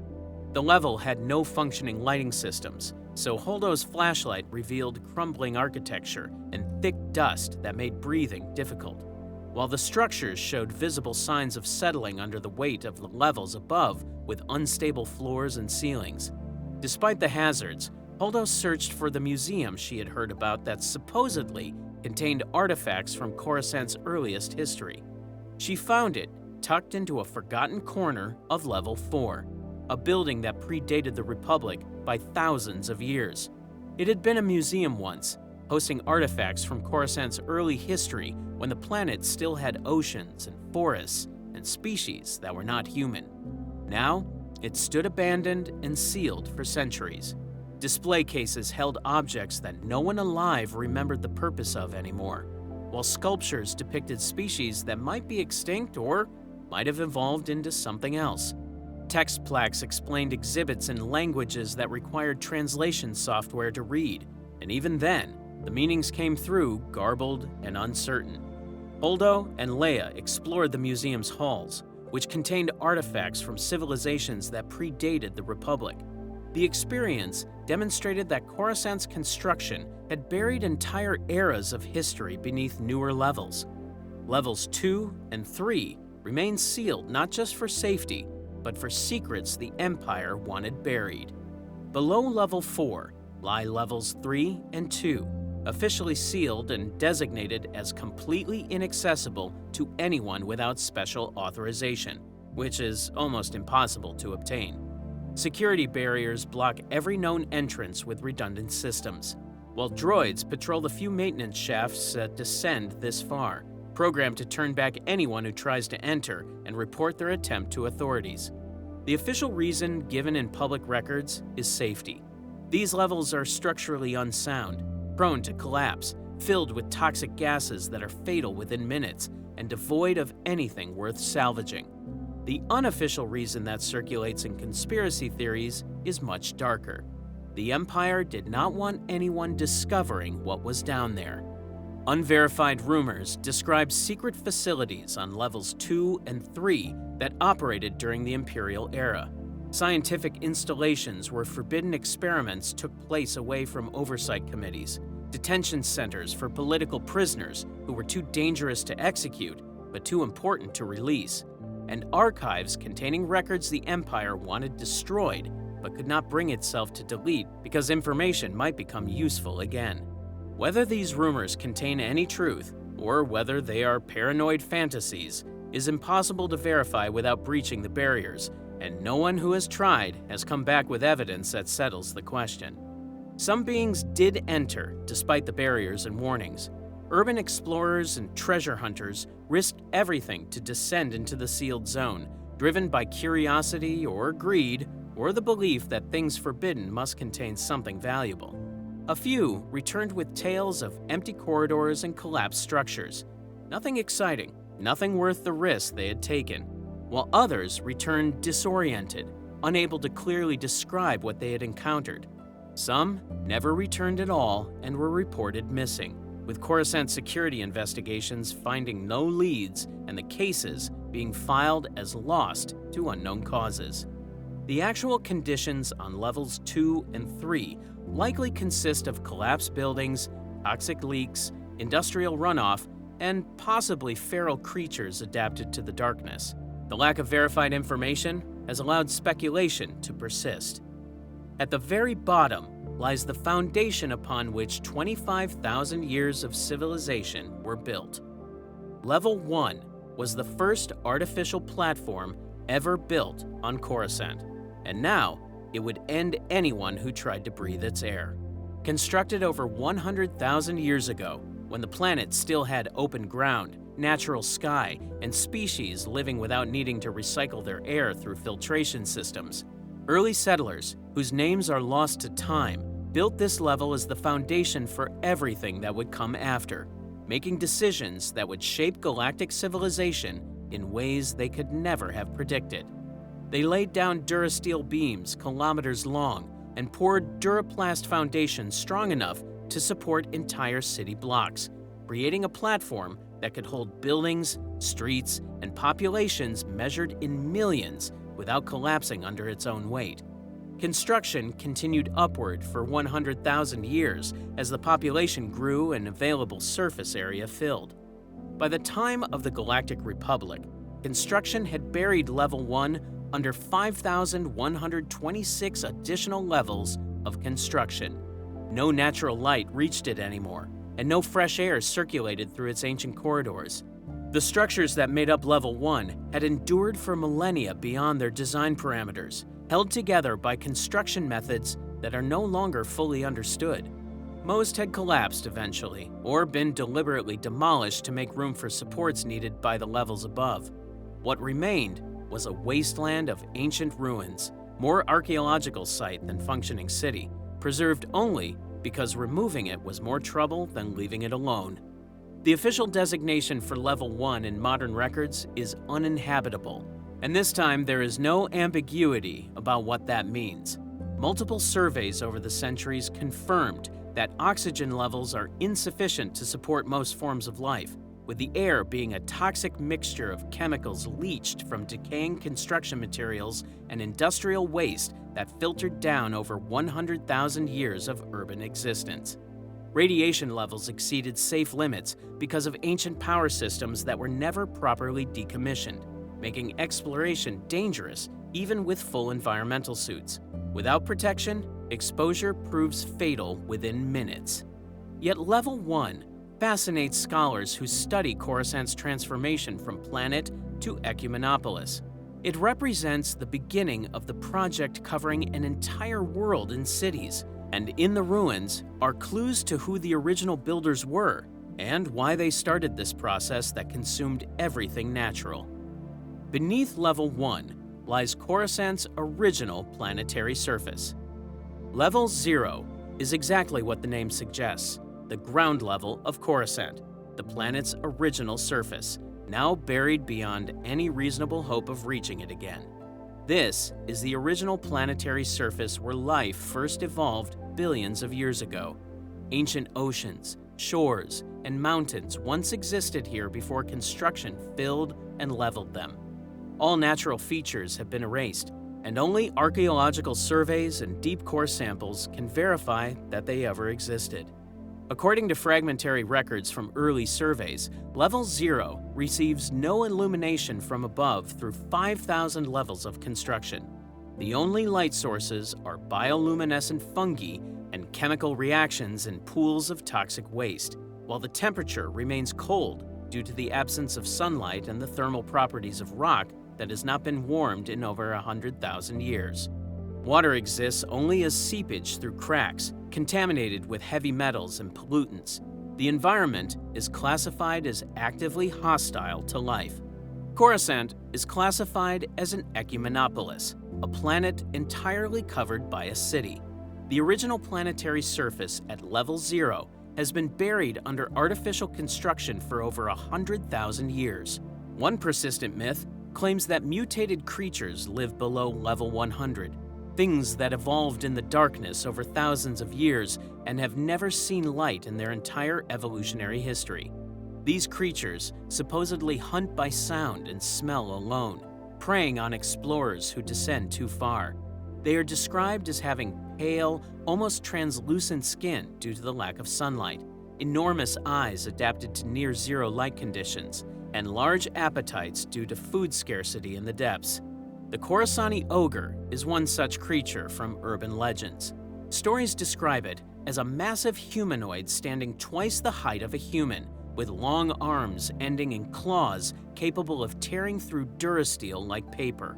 It supposedly lives around level 50, emerging from collapsed sections to hunt anything that moves, and multiple sightings have been reported over the centuries by people who survived encounters and lived to file reports, though none have been confirmed by official investigations.